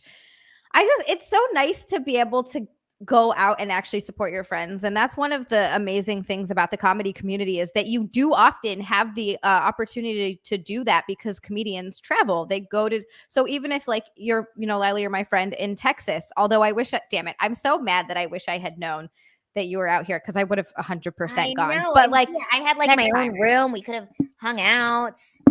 You could have. That's okay. Next time I'm like the worst with planning stuff too. It's such a last minute, like, oh, by the way, I'm gonna be here. I live at this, but I'm the worst with that kind of stuff. Yeah, I was like thinking about you halfway through the day, and I was like, I wonder if Zia is like near me. I should have messaged you. There's my friend Amy. I love Amy. You know Amy, our friend Amy. She lives. So I met her on Wet Spot. Chrissy brings so much of us together. I love it. I met her on Wet Spot, and we like talked and we're part of this OnlyFans group messaging chat with like a bunch of other girls who would, get together and just sort of commiserate about stuff, talk about ideas. It's a great group of girls. I love them. And actually some guys, but it was so funny because I think we went like 6 months, maybe 7 or 8 months, never hanging out. And the entire time we were like, oh my gosh, she thought I lived in New York and I thought she lived in North Jersey. We lived, I'm not even joking, 10 minutes away from each other the whole time. And we never hung out because we thought we lived in completely different places. Wow. So silly. And I've done that with like a few people. And then I'm like, wait a second, you live right near me. Wow. Oh, well, I'm so glad that I got to see you at Chrissy's baby shower and at the Wet Spot, which was so much fun, by the way. Oh, so fun. Oh my God. That was your first time on Wet Spot in person, right? Yes. I had so much fun asking questions. It was great. And it's fun because there's different guests on. She usually has a mix of comedians and porn stars and OnlyFans girls and like different people that come on. But the last the last porn star girl that was on, I forgot her name. Was it? Oh, God damn it. Do you remember her name? Alexis Petite. It was Alexis. Okay. Thank you. Yeah. Alexis Petite. I just love, she was so open and just so willing to answer questions. And she was really smart. She was great. And here's what I was telling Chrissy after the show. I was like, I feel like porn stars and comedians we're similar because we're so vulnerable, Yes. And I love anybody that is just so open and honest and willing to own whatever it is that they're doing. And I just think it's the coolest ever. And she was so cool with answering all the questions, and it was fun and it was really cool. If you guys haven't seen that episode, you should watch it. Go watch it. Go watch it. Yeah, that's the thing about you're absolutely right. Comedians tend to be really raw and vulnerable. Because standing up in front of people and trying to make them laugh on stage with a microphone while everybody's fucking staring at you is one of the most terrifying things in the world. So just first of all, having the bravery to go up and do that and have not only just have people might like sit there and stare at you silently, but people heckle, they will boo you. Like just to go up there and face that is insane. You have, as a comedian, you have 30 seconds to get the audience to like and trust you. That's really what it is. It's having that. If you're likable enough, you can say anything. It's about stand-up comedy is about remaining likable while saying controversial things, right? If you're just saying offensive stuff, but the audience doesn't like you and is not with you, that's when people are gonna walk out but you do have some crazy people. But again, what I'm saying is it's about remaining likable. And that's how you can get away with saying controversial things. Yeah. No, absolutely. I agree with you. You have to get the audience on your side. And not everyone has that skill. There are people that probably, try to go be comedians and they're just not likable people. And it's very, very rarely does that work out, I feel like. I think that let's imagine you have 3 comics and all of them or 3 people and they all say the same thing on stage. The one that's going to be the funniest is the one that the audience just likes. They like their energy. That's why it's like certain comics can get away with saying things that you're like, oh my God, I can't believe that comedian said that on stage. And it's like they can do it because they were still able to remain likable. That, oh God, it's so funny that you say that because you're absolutely right. And I've seen, oh God, what is his name? Not Bert Kreischer, the other one who does stuff with Bert a lot. I'm like completely blanking on his name. He has kind of a deadpan delivery. I think he's so funny, but for some reason I'm completely blanking on his name. Anyway, he had this bit about midgets that was like one of those bits where and this was a while back. Tom Segura, thank you, Slasher. Yeah, Tom Segura. He had this bit about midgets and like how if he had them at a party at his house, he would put different dips on their head, like different chip dips, and like tie it to their head. The way he did it though, I was like literally cry laughing. Like I was laughing so hard that I was fucking crying. And if anybody said that in like real conversation, you'd be like, Jesus fucking Christ, what's wrong with you? But it was the way he did it was so fucking funny. And like some people just do that so well. And that's what makes it, he's this very skillful comedian that he's able to take something that, like you said, if just a regular person said that, you'd be like, what the fuck is wrong with you? You know, but it's the timing, it's the Delivery. delivery, and that's Yeah. what makes it funny. I mean, there's a little bit of that shock value to you, and also remaining likable. Yes. Yes. No, 100%. Those things are so important. And I've, like, not a lot really offends me. I'm not really an easily offendable person. Like, it would take a lot, especially. So, when it comes to comedy in particular, it's never coming from, I think this is what people miss about comedy. And that's why it's hard. Like, it's hard to offend me with comedy, no matter what it is, because it's never coming from a hateful place. It's coming from a place of trying to make people laugh. And sometimes, like, people for some reason think that that's how the comedian feels about stuff. It's like, no, they're writing a joke. That doesn't mean that that's their personal fucking views on every subject that they're talking about. Their whole idea is to make an observation, and then they're looking for the joke there. So it might not be the way they feel about it, but to them, it's the funniest thing.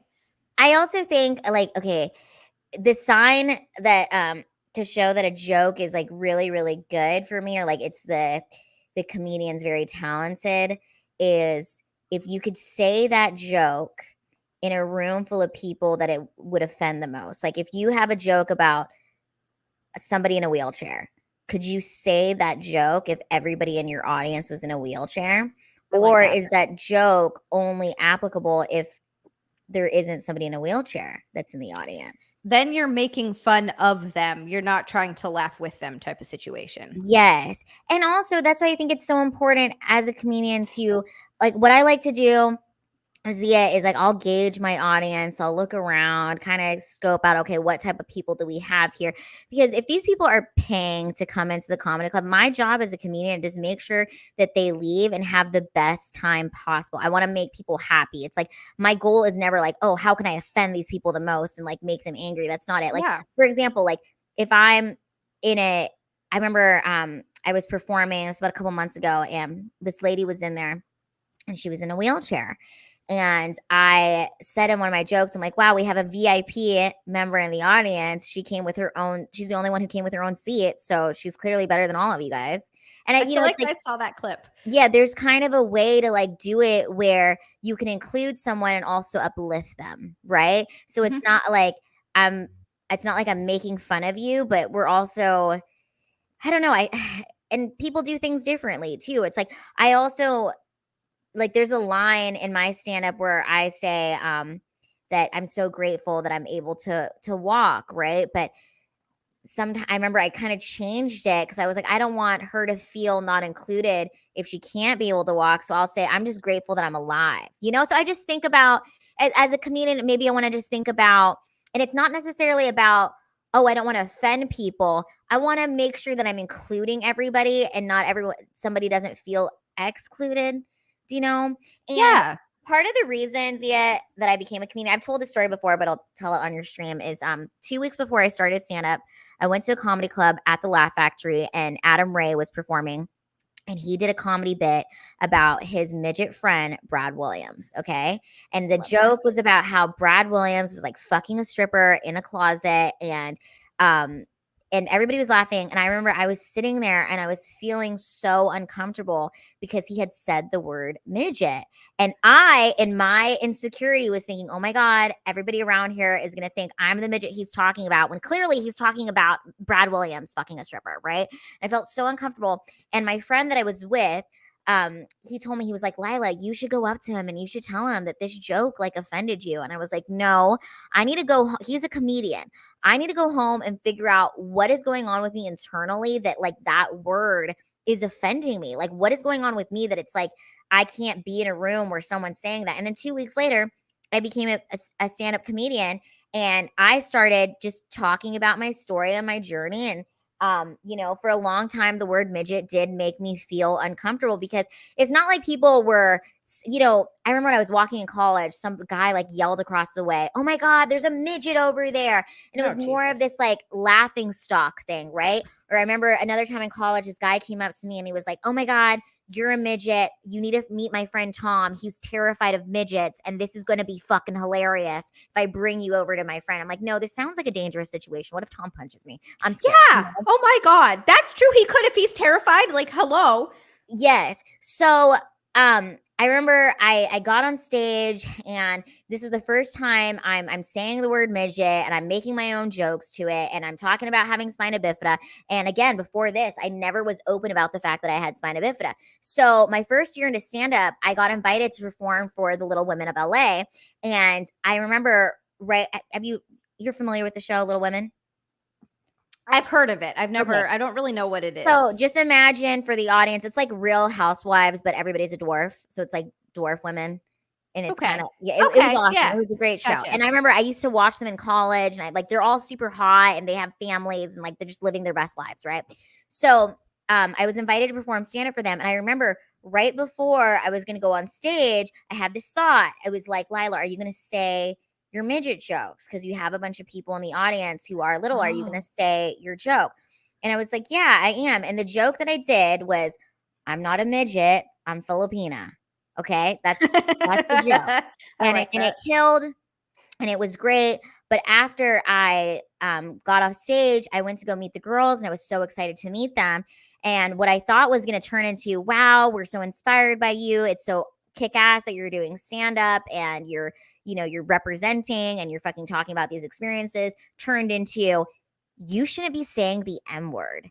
Who are you to say the M word? Like, I wasn't midget enough to fucking say midget. And that to me was absolutely insane. So this is 2016, which I think gave me like my first sense of like, kind of a bit of that cancel culture and politically correct stand-up, which here's the thing, politically correct stand-up, PC comedy is pretend comedy. Okay. That's what it really stands for. And, yeah. And what I try to explain to the girls was, hey, I'm not saying the M word to hurt your feelings, okay? It's not like I said, oh, I'm not a midget, I'm Filipino. Not like these fucking midgets in the front. Look at these dwarf hoes. I didn't say that. That's not what the fuck I did. You know, if I did that, I could understand you being offended. But I am explaining my own story, my own experience, and clearly I'm doing this to take the power back from that word that used to hurt me. And at the end of the day, I don't care if you call me midget, as long as it's rich, funny, midget, sexy midget. That's okay. Hell yes. Hell yes. Well, and that's the other thing too. Someone could be offended by absolutely everything. And it doesn't matter how clean or PC you try to make your comedy, which I agree with you is fake comedy, because then you're tiptoeing around trying to, it ends up not being funny because you're tiptoeing around oftentimes what the punchline is. And a lot of what comedy is, for me, just even as someone who watches it, is it takes these horrible experiences in life and really helps people, because so many people can relate to a lot of these things that comedians talk about. I think that's why we find those things funny. And it makes it more tolerable because you can take a look at it and you can laugh at it and you can share that with other people. And there are so many horrible things in life. People have, I think a lot of people have lost family members, have lost loved ones, have gone through some sort of personal tragedy, some accident, a disability, whatever it is that makes life more difficult. You have to be able to laugh at those things. Otherwise, you're just going to have such a miserable life. You have to find a way to get through that. And at the end of the day, it's like, it's the intent behind the stand-up. If you're just going on stage and being, like I said, if I went on stage and said, oh yeah, I'm not like, look at these midgets up front, like I ain't one of them, like, you know what I mean? If I had done that, I could understand them being like, yo, what the fuck was that? That was rude as hell. Like, where's the comedy in there? But it's like, that's not what I did.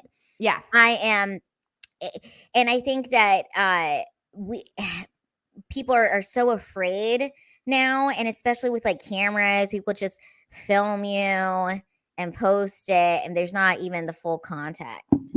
That's the other thing. Context is so unbelievably important, and it seems to get left out of everything. And I'm not going to get in, political or get into politics because it's whatever, but it's just, this would happen a lot with Trump, is people would be like, oh my God, did you see what Trump said? Blah, blah. And they'd be freaking out. And it's funny because when you listen to just the soundbite that they put out there, yeah, it sounds terrible. You're like, Jesus Christ, why the fuck would you say that? But then when you look at, like, I've gone back and actually watched the interview where they pulled a clip from, and sometimes it's not even a folk, they've like mashed things together to make it sound awful. But you look at what he's saying in context and you're like, oh, it's actually not bad. It actually kind of makes some sense to me.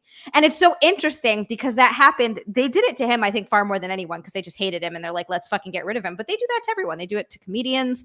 They do it to actors and actresses, just anyone. Everybody's got this whole thing where they want to get everybody. It's like this gotcha thing where they're like, I need to get this person, because I don't know what the fuck it is. I think, to me, as a comedian, like, you can make anything funny if your goal at the end of the day is connection and it's not mean-spirited.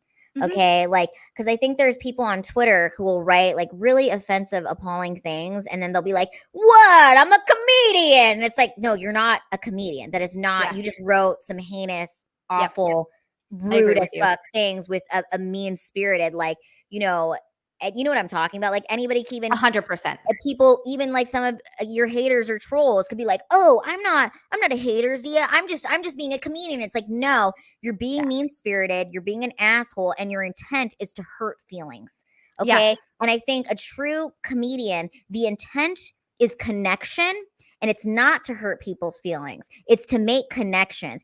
And that's what comics do, is we take like a story of like just like a regular day, and we find connections to stuff that make it humorous. And that's why, have you ever watched a comedian and you're like, oh my God, I've experienced exactly what they're talking about. How did I not think of that? That is so fucking funny. Yes. And that is what the comic is doing, is it's making that connection. It's not mean-spirited, and you're not supposed to leave a comedy show feeling like, oh my God, what an asshole, what a jerk. It's like, and again, that's what makes comedy so hard, is that how do you remain likable by talking about some of these very taboo things? I truly believe that as a comedian, there's nothing off the table that you can't talk about as long as you make it funny. I 100% agree with you, Lila. Like, I could not have said that better myself. It's the amount of times that you see people that hide behind that cope online of being like, what? I was just joking. There was no joke there and it wasn't funny. You were being a fucking asshole. So stop. Like, I've seen that so many times, and it's 100% comes from intent, and it comes from, like, I've had close friends or like people who have been in my community for years make these jokes about me. Like, you know, oh, she's a harlot, but I know these people and they've been around for a long time, and it comes from, like, legitimately, it comes from a funny place, and it's like an inside joke thing. And it's like legitimately, I know that they're great people, and then they'll be in my Discord and be like, oh, that was great, you're fucking awesome. Like, whatever the fuck it is, it's a completely different thing than someone online being like, you're such a fucking whore, and then being like, oh, it's just joking. No, you weren't. No, because you know the intent behind that comment of that person is to hurt you. The intent is not to connect with you or to uplift you. And it's like, when your friends do it, again, these are, you know, the intention is a connection. It's funny. But because there's a history back there, you know what I mean? It's not just and again, I think that's also what's, stand-up is very special. It's not the same as like an online thing. There's a lot of people who claim to be, and I guess there's different types of comedians, but a true stand-up is going on stage with a microphone by yourself. It's all you. Absolutely. And I like some really, like, dirty, fucked up, really dark humor that makes me laugh, because, like you said, it's not coming from a place of just trying to be nasty. But also, I think, Zia, too, you're very comfortable with yourself, and you have gone through a lot of stuff and overcome a lot of things. So you're actually like the perfect stand-up comedian audience member, because you've done a lot of inner work and healing, right? And so you're available to laugh. And I think that if there is something that a comedian is saying that is offending you, you need to look at what's going on inside that's making you feel that way. And there's obviously some inner work you got to do. Right. Exactly. I 100% agree with you. Like, what's in there that's triggering you? Like, I can see these jokes about certain things and it doesn't trigger me because I know who I am. Yes. Does that make sense? Like, it's someone joking about something that could offend me because of the line of work I'm in or whatever it is. Like you said, if it's a legitimate joke where they're really trying to make people laugh and it's actually funny, it's because I know who I am. I know that whatever they think. And also, yeah, Jizz Wizard, I am critiquing the audience. You want to know what the worst audience to perform for is? Oh, The bachelorette parties. worst, no, the worst audience to perform for is an audience that is in there for free and didn't buy any tickets. It's a free show. They're actually a free show audience is the most critical because they don't have any like, they didn't pay for it. So they're it's just so different. Whereas like if this is an audience that's paid, they're like ready to laugh, like they know what they're in for. Like a free audience, they're a little bit more uptight, like I'm judging you. Yeah. And they also like they might not have known who the comedian was. Like people that sometimes go to see you or go to see comedy want to go see comedy and want to go see the person that they're going to. So they're actually there to have fun.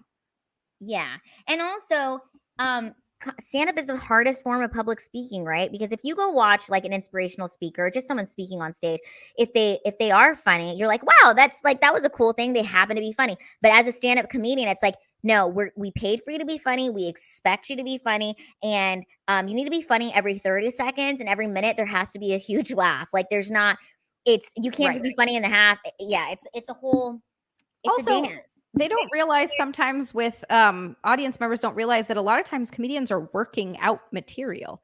It's not the final product. They're trying to see what works and what doesn't. So it's like you're working on a joke, and sometimes comedians scrap whole jokes or they change. Like I did a show with Jim Norton every week in the city for like years, and often like kind of quite a few times I would go into his shows, like his stand-up shows, to watch sometimes after the podcast that we recorded.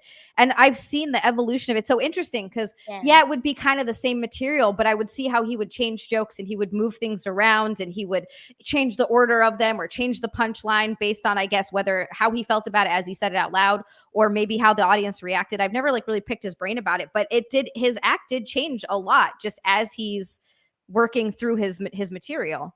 Yeah, and you're working through your material, you're gauging how the audience is reacting, and also depending on where you're at. Like when I was in New York, and I have a bit that sometimes when I'm here in Dallas, I'll get some groans. People are like, "Oh, like did she really just say that?" Well, when I did this bit in New Jersey, the audience cheered and they're like, "Yeah, retards! We love retards!" Like they were all they loved my retard bits. They were like, hell yeah, say retard again. That's hilarious. Like, oh, okay.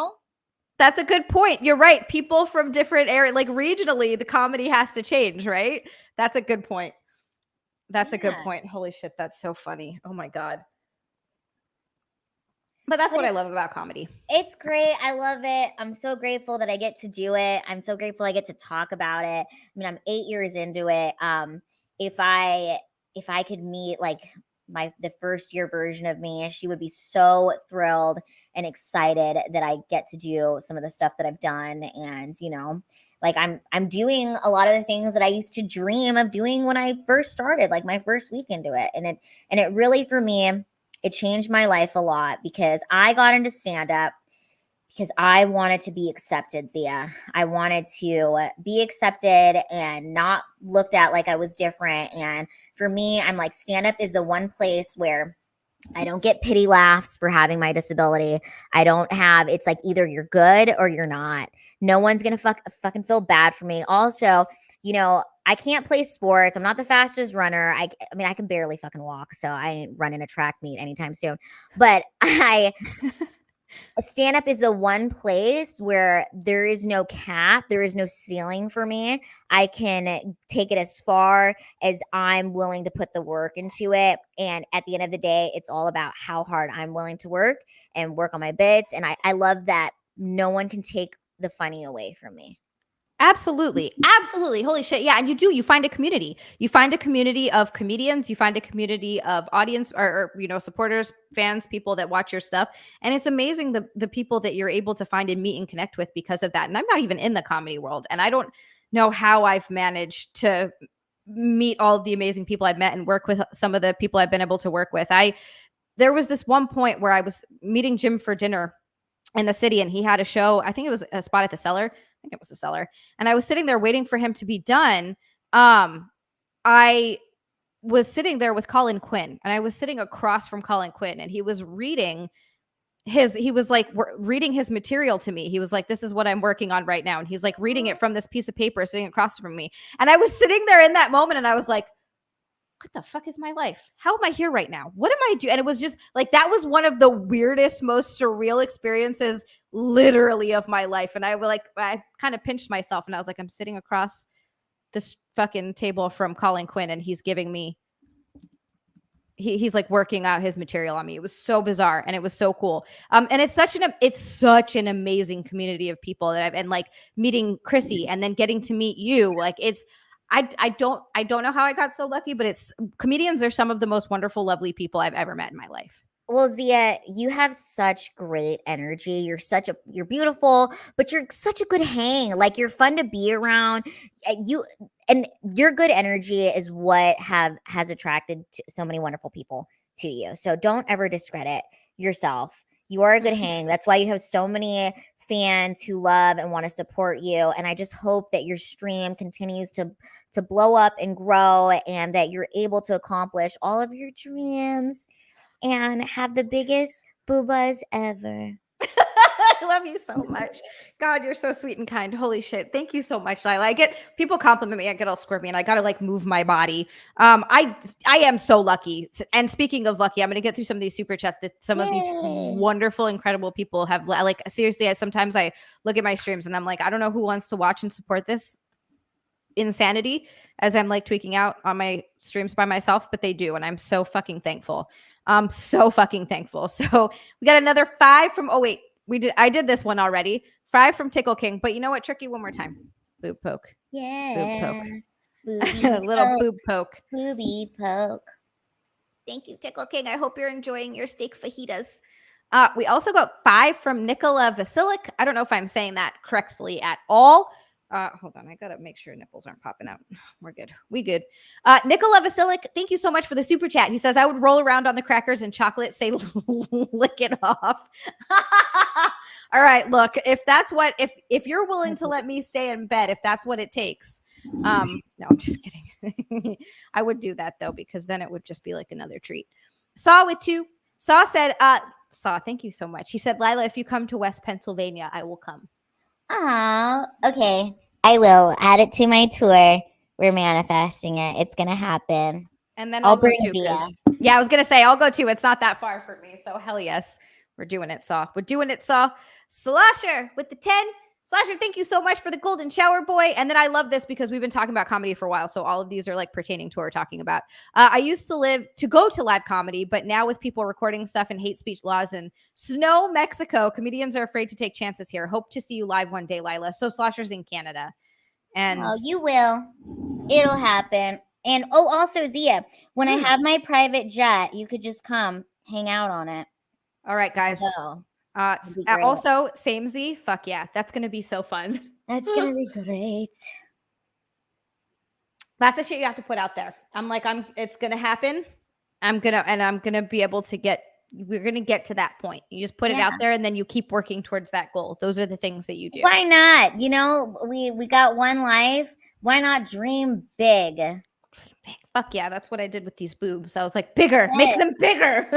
You dreamed big, and now look at where you're at, Xia. I have large breasts. They're giant.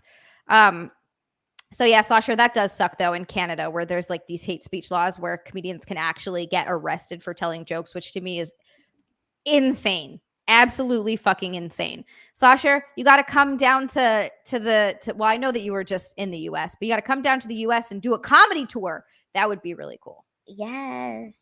Just go see all of the big comedians all around. I would love that. Oh, and then another one from Slasher. Holy shit. Slasher, thank you so much for another golden shower, boy. Sasha. Thank you, Sasha. He said, Tom is great. Saw him live. He did a joke asking people what kind of slave owner they think they would be. He said, I'm a car guy, so I'd probably be like, I know I have 4, but look at this guy. That's so funny. He's so funny.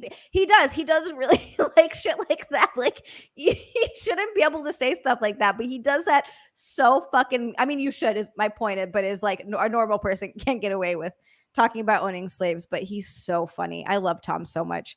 He has some truly amazing bits, and he just deadpan way that he delivers them just makes me laugh so much harder.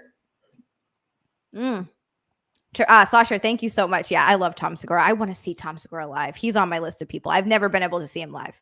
Never. But that's like way on my list. Tricky, also with a golden shower boy. Thank you so much, Tricky. He said, Zia, I couldn't stand having people stare at me on stage. Also, Zia streams in a bikini to almost 100 weirdos staring at her on screen. Okay. It is. So I've never done stand-up comedy, but I did host a roast battle. Ooh. Not host a roast battle. I'm sorry. Judged a roast battle. And part of the judging is that they give you a microphone and you got to say stuff to the whole room. And I did not know that. So I went in completely blind. And I was like having a panic attack the entire time. It is so different sitting here in a room by myself with just a camera, and just being my weirdo self is so different than doing it when people are physically there looking at you.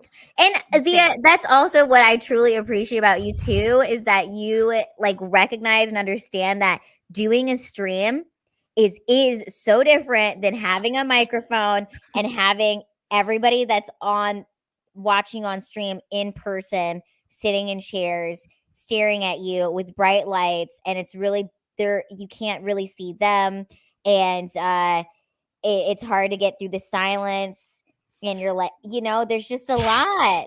Yes. And if they don't laugh, like you say something and no one says anything or laughs or anything, and you're just like, oh God. But also, you know what? This is a particular skill in itself, Zia. You know what I mean? It doesn't mean, they're just different things. Doing a podcast by yourself, I feel like that's really impressive to be able to talk for as long as you talk, especially when you're on a stream, like absolutely alone. Like what's the longest stream you've done? Like 3 hours? I've done, up to like 3 to 4 hours on a stream by myself. By yourself.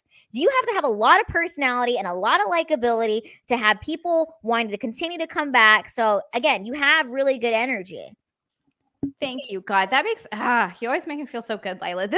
I remember meeting you at Chrissy's wedding, and you were sitting there having a conversation, and you were just like sort of asking me questions, and you were kind of playing with my hair, and you have this way of first of all, my guard is like completely down as I'm talking to you, and like you can ask me a question, and you have this way of making me just want to open up and like completely spill my guts, because your energy is so amazing and sweet and caring, and it's like immediately you feel comfortable in your presence. Immediately. Like it was my first time meeting you in person, but it was like I'd known you forever, even though we've done streams together. I am so shocked that was our first time meeting, but you're absolutely right. It was. It's crazy. It didn't feel like it, but it was. I'm going up and having to start all of these super chats because for some reason I knew that there was more, because I kind of like saw them pop up. For some reason, StreamYard stopped starring them. Okay. All right. I've started them all so I can at least get to them now, because I was going to end up missing all of those. I hate when they do that, and then I'll like miss a super chat. It's really irritating. What the hell? The hell? Okay. Russell, I'm not going to read this out loud because YouTube will totally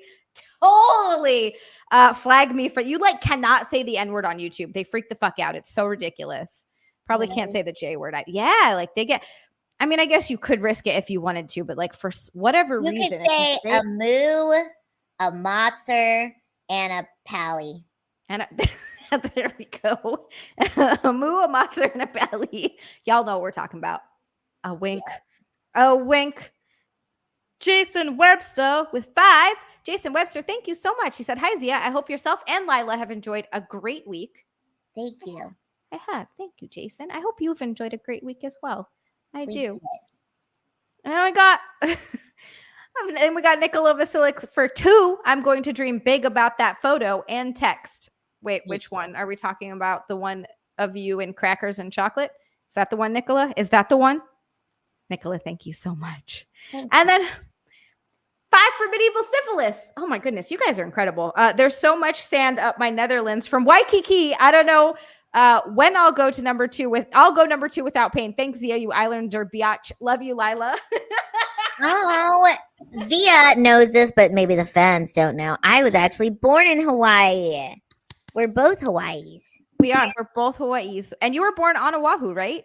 Yep. Honolulu at Tripler Medical Hospital, the Pink Hospital. Hell yes. How long did you live there before you moved away? Till I was 6. Okay. Wow. So you like kind of grew up in Hawaii for a little while.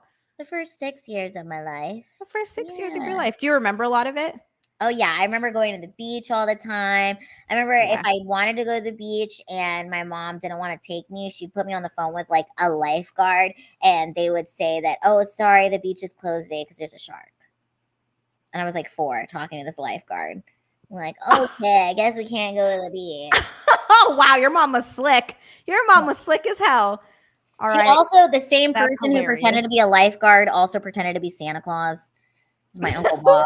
I was gonna say, who is this friend that she's just getting to lie to her children? Yeah.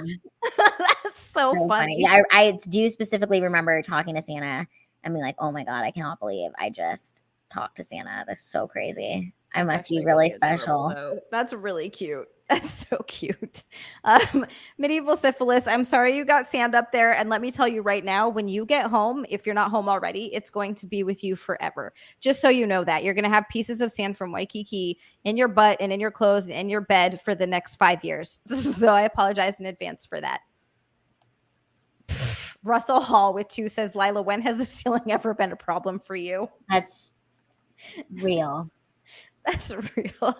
Russell, thank you so much. Another 5 from Zia's Puffy Nips. Zia's Puffy Nips, thank you so much. He said, sorry to interrupt the conversation, but Christmas card. We hit Christmas card. What is that? Okay, you can stay and see it if you want. You're also free to go before I do Christmas card and end the stream. It's entirely up to you. Essentially, I'm bending over on the chair for the whole YouTubes to see. Okay. If you want to look at my butt, you can. If you don't, that's also What is it called? Christmas card? Yeah, I call it Christmas card. This started as a joke, and I love it so much because it started as a joke where I bent over the chair once, and everybody's like, "You should." God damn it! I'm trying to like star these because they're not starring. They're not starring. You should sell. You should send that out as your Christmas card. And so the joke became that's going to be and I'm going to make one, a Christmas card of me bent over with my butt up, and I'm going to put probably a little Santa hat on it and some like Christmas decorations around it. It's going to say Merry Christmas from Zia's ass. Do you have a calendar, Zia? No, I need a calendar so bad. Anna's are so awesome. You guys would totally buy a calendar. We need a Zia calendar. Everybody say Zia calendar in the chat if you want a Zia calendar. I will do a Zia calendar. I will do one. Oh my goodness. All right, I'm going to do Christmas card. I'm going to get through the super chats first, and then I will do Christmas card. Lila, you should also do a calendar. I think that would be really It'll cool. just be me standing next to parking meters. Great. I think that's perfect. People will buy that. Johnny recaps with 5 British pounds. He says PC is the language of cowardice. Have a good night, chickies. Johnny, you're absolutely right. And thank you. Have a wonderful night. It is. It's people that are just fucking get butthurt about everything. Sasha with another golden shower. Boy, Sasha, you were like showering me. You're too good to me. You showered me with so many golden shower boys tonight. Comedy is like cooking. Any topic/ingredient can be used. It's how the comedian crafts the joke that counts. I hate hearing there's nothing funny about blank. Yes. That's not true. There's something funny about everything. Yes, that's such a wow, that was a really good analogy too, though. Any topping ingredient can be used. It's how the comedian crafts the joke that counts. It's true. You can use amazing ingredients and make a shit ass dish, or you can, make an amazing fucking 5-course dinner. That was really good. Yeah, it's really good. Captain Haruno with 5. Captain Haruno, thank you so much. He said, potential goal idea. With the girls now being upgraded, can we get a Christmas card style thing with a bending over forward? Gonna hit that every time. Captain Haruno, hell yeah. I do not hate that idea. Some kind of like that. But it's just like straight boobs in the boobus. So many boobs. God, I love these boobs so much. They make me so happy. Captain Haruno, thank you so much. That is not a bad idea. I love it, actually. I love this. Oh my God. Saw is so fucking sweet. 5 from Saw. He says, Lila is the best. You can't make any more open up, and you're a sweetheart. This is why I love following you here and on Twitter. And Zia, you're a sweetheart. Saw is also a fucking sweetheart. My goodness. Jason Webster for a 5. Mike, you guys are so good to me. Holy shit. Any party where Zia and X-Ray Girl are amongst the guests would be epic. One for the ages. Jason Webster. Have you met X-Ray Girl, Lila, in person? Yes, yeah, at the wedding. X-Ray Girl. She is, we need to all have she's coming down at some point to visit. And we should have you also come visit, and we can have like a fun, like just like a girls' time, just a girls' time. For, like, I'll totally do it. Sounds great. so good. And then 5 from Russell. Russell, thank you so much for another 5. He said, okay, fine. How about this one? A mua matzah and a Ukrainian walk into a bar. What does he order? Okay, wait. Is there an answer to this, Russell? A mua matzah and a Ukrainian walks into a bar. What does he order? I've never heard this one. Have you heard this one, Lila? Mm-mm. He's making it up. He's just making things up all over the place. Oh, everybody's standing when I see a calendar. You guys are really sweet. Okay, I'm going to do Christmas card, you guys. What's up, Eddie Chaos? What's up, you guys? Hey, Kenny Clifford. Zia calendar. Courtney, I would do a Zia calendar and / I would. I've got to stop being a dumbass about it and just do it. I'm being a You have to do it. Everybody would love it. I'll do it. I'm going to stop being a big fat baby about it and just shut up and do it. I've always have some reason why I don't want to do it. Russell Hall for 2, how much to make the super chat turn brown? Mm-hmm. Russell Hall really wants to see my butthole. Russell, what if it's not brown, huh? What if my butthole's not brown? Pink. Because guess what? It's not brown. Yeah, exactly. Your girl is blonde as hell. What if it's purple? Oh, what if I had a purple beehole? That'd be interesting. I don't know if I'd like that. Well, actually, maybe that'd be cool. Oh my God, Captain. Okay, all right. I'm gonna do Christmas card. Lila, I'm sorry, this might be shocking. You're just gonna see my whole butt. I don't think it's shocking. We watched. We were on Wet Spot. It's not shocking. That's true. Oh, that's true. Oh yeah, we saw some hardcore like black dong porn going on Wet Spot. There was like anal. It was a whole thing. It was like this big in my arm. Yeah, it was freaking huge. It was insanely giant. All right. Christmas card, Christmas card, Christmas card. It's a Christmas card. Merry Christmas to you. Merry Christmas to you. It's a Christmas time. Christmas time, Christmas time. Christmas time, Christmas time. We wished you a Merry Christmas. We wished you a Merry Christmas. We wished you a Merry Christmas and a Happy Zia.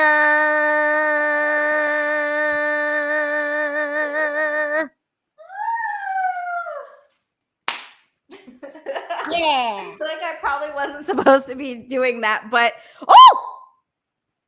We're good. Okay. Just gotta make sure that those. Sorry, I screamed really loud. I'm sorry, Lila. That was probably terrible. No, it was okay. Oh my God. Okay. Holy heck. Gotta make sure you gotta really keep an eye on these bikinis now. They're very small. Oh my God. Reese I love Reese. He's always like, you look like you're in college. And I'm just like, oh yeah. Keep lying to me. Keep lying to me, Reese. A golden shower boy from Reese. Reese, thank you so much. He says, when the hot college chick skips class and brings her cute friend to meet her other friends. Well done, pretty people. Do you see this? Do you see the things that he says? That was scary. Reese, thank you so much. Oh my God, you guys are incredible. You guys are amazing. I love you all so freaking much. I don't know what I did. To deserve any of you guys. Why is my tree doing that? It's trying to get closer to you. It wants to be closer to Lila. The heck? Okay. Thank you, Saw. Thank you. That scared me. I'm popping down. Is that a banana tree? What kind of tree is that? I don't know what it looks like it's dying. Maybe it needs a little bit of eggshells. Yeah, I don't know. I heard that's supposed to be good. Okay. Yep. This was Lila, thank you so much for coming on. I've been like, this is fun. This is really fun. I've been wanting to get you on for like the longest time, and I'm the fucking worst because I always forget. And then I'm like, oh, it's Thursday, and I fucking last minute like an asshole. I'm like, oh fuck, I don't want to ask any. I'm the worst. I also don't want to ask people last minute. But I'm so happy you were able to come on this week, and I know that you're literally just traveling. So I like, oh my God, really appreciate it. Holy heck. Okay. Hold on. Hi, CW. Tricky for 2. Thank you so much, Tricky. Says Zia screamed like she sat on a shake weight. Well, I thought these titties were going to pop out, Tricky. I got fucking scared. And then we got a freaking pink boy from Master Lions. Pink boy. Master Lions. What the heck? Guess what I did today, Master Lions? I got my taxes done. He says, just got here and close up boobs on screen. You're going to get someone audited by distracting me. Hi, Xia, Lila, and cheers to everyone in the chat. Oh, Master Lions, you're fucking amazing. Oh my God. I hope Lila just shake weighted the crap out of that for you. Master Lions, thank you so much for the super chat. You're incredible, my friends. Look at this. Oh my God. I hope tax season is going by quick for you, Master Lions. I'm assuming he is an accountant. Well, not an accountant, a tax. What are they called? The tax professionals? I actually don't know. I just call him my tax guy. Yeah. Master Lions, I hope tax season is going by quick and easy for you. I went and filed my taxes today, and guess who did not owe money? Well, I did, but I got a return to cover the state money that I owed. So, but it ended up evening out. So I'm like, last year I owed $15,000 on top of the estimated tax payments I already paid. And I wanted to fucking cry when I left the tax office. So this year I was prepared. I overpaid on my taxes and was like, made sure to even set aside a little extra just in case. And then we're good. So stressful. Master Lions, thank you so much. Thank you so much. And then we got another 5 from Tickle King. He says, FYI, your package, Tickle King, thank you, first of all, for the super chat. Second of all, thank you for sending me a package. FYI, your package did show up today. And the other part of today's gift, I had to screenshot and sent to your Discord DM. I got to get to my Discord DMs. I thought I was going to do that. No. It's not the weekend yet. Okay, we're good. Oh boy, I thought today was a totally different day. Tickle King, thank you so much. I'm so excited. Yay! So sweet. So nice. Little gift card packages. Hi, Hippie J.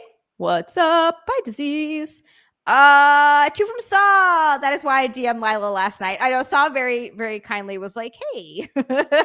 Thank you, Saw. I'm the worst about that. And then 2 from Tricky. He says, just to get over 400. You guys are amazing. Tax preparer account. Oh, it is an accountant. CPA. That's what it is. CPA. That's what I was looking for.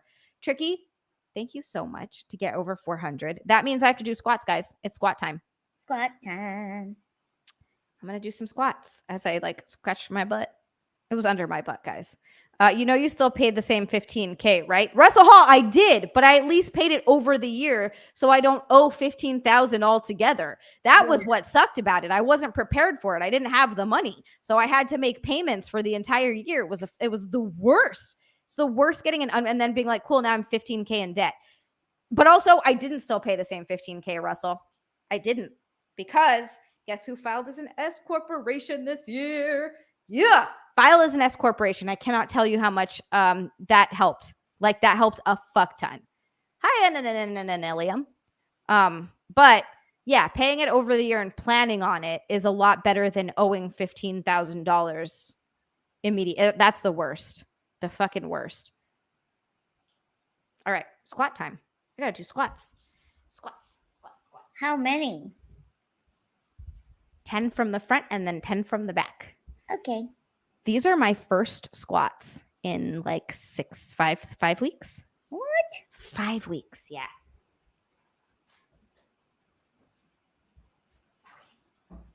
I will do squats. Okay, let's go. We are doing squats. 1. Ow. Yay. It's been a while, guys. 2. 3. 4. 5. 6. 7.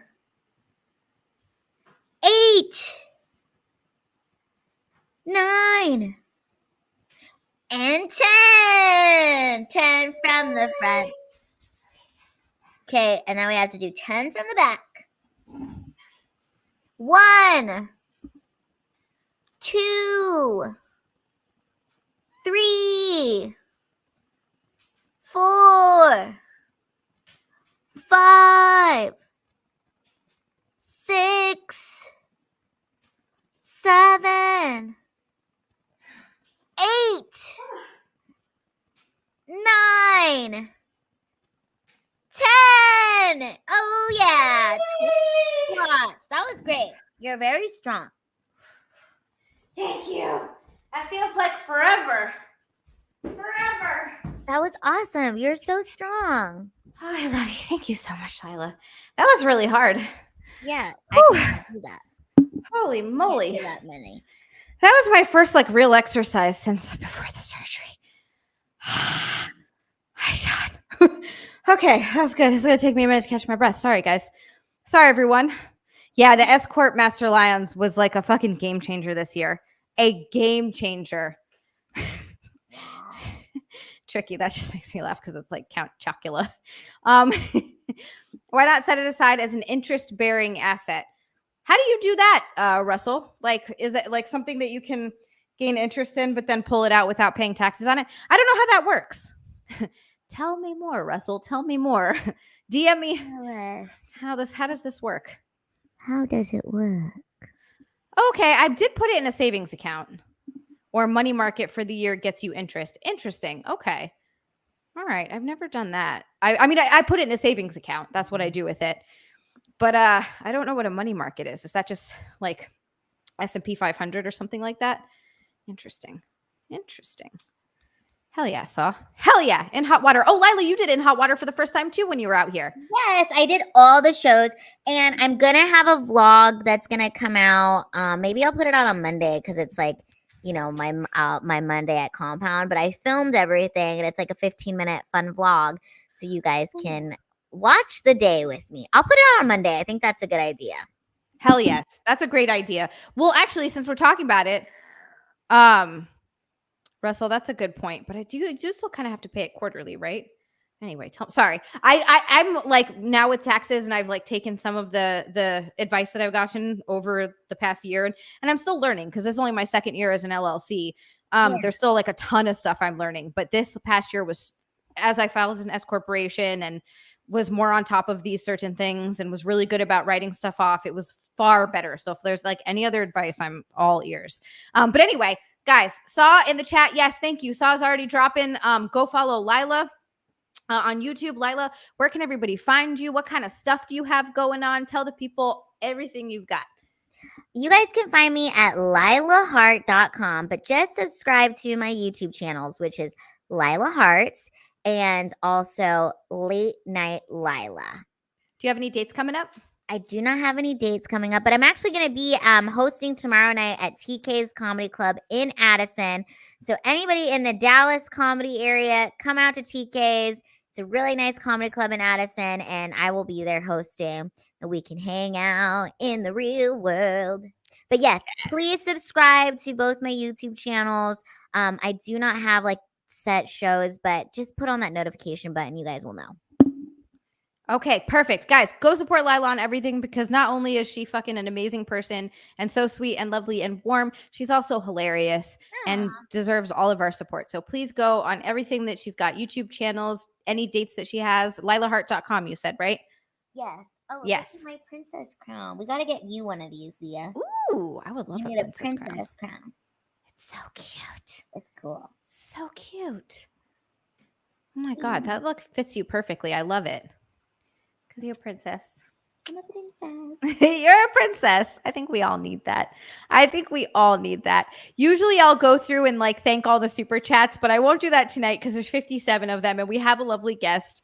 But I do want to at least thank the Pink Boys and just thank all. I like so many people dropped enough fucking golden shower boys for it to be a pink boy.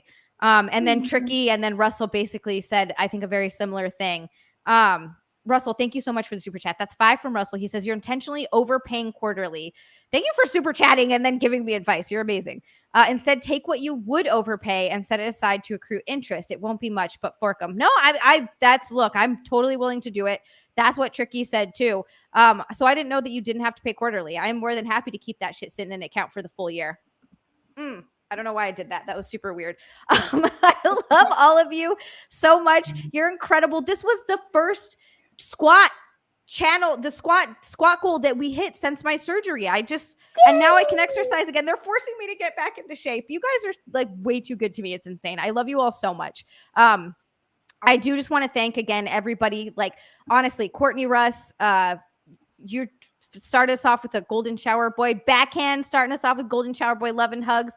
David Botero with a 50. David, thank you so much. That is a freaking giant ass pink boy. Yeah. Big weight. Giant ass pink boy, let's go. This is gonna get me into this so many. This is gonna be floating around in the internet. There's gonna be dicks in my hand.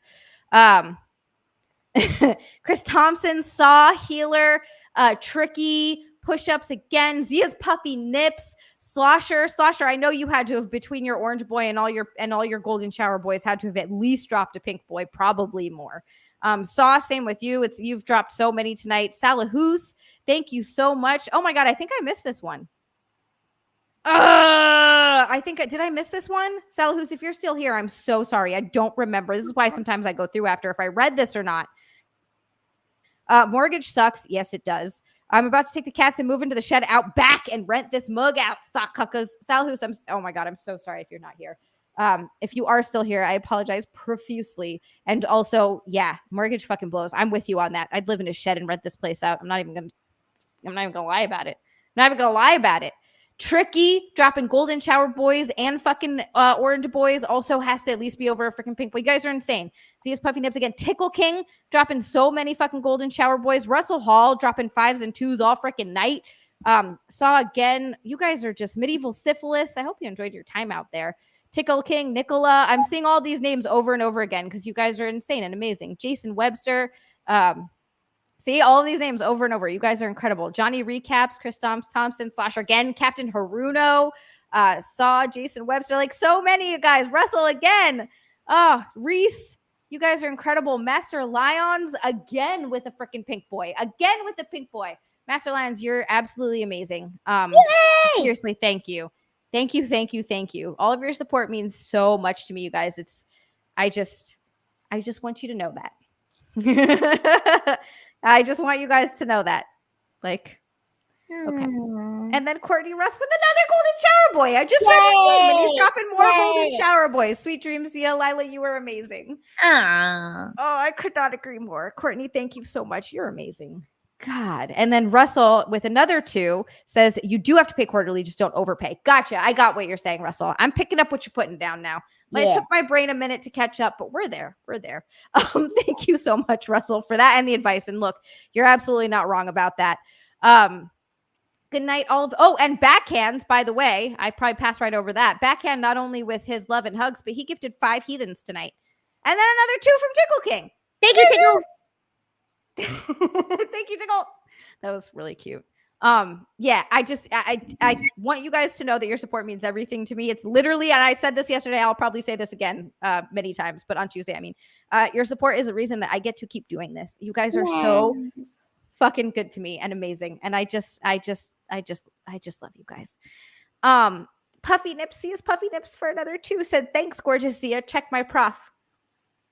Wait, check my prof. Is that me? Who's the prof? Professor? Who are you talking about? Professor? Professional? Yeah. All right.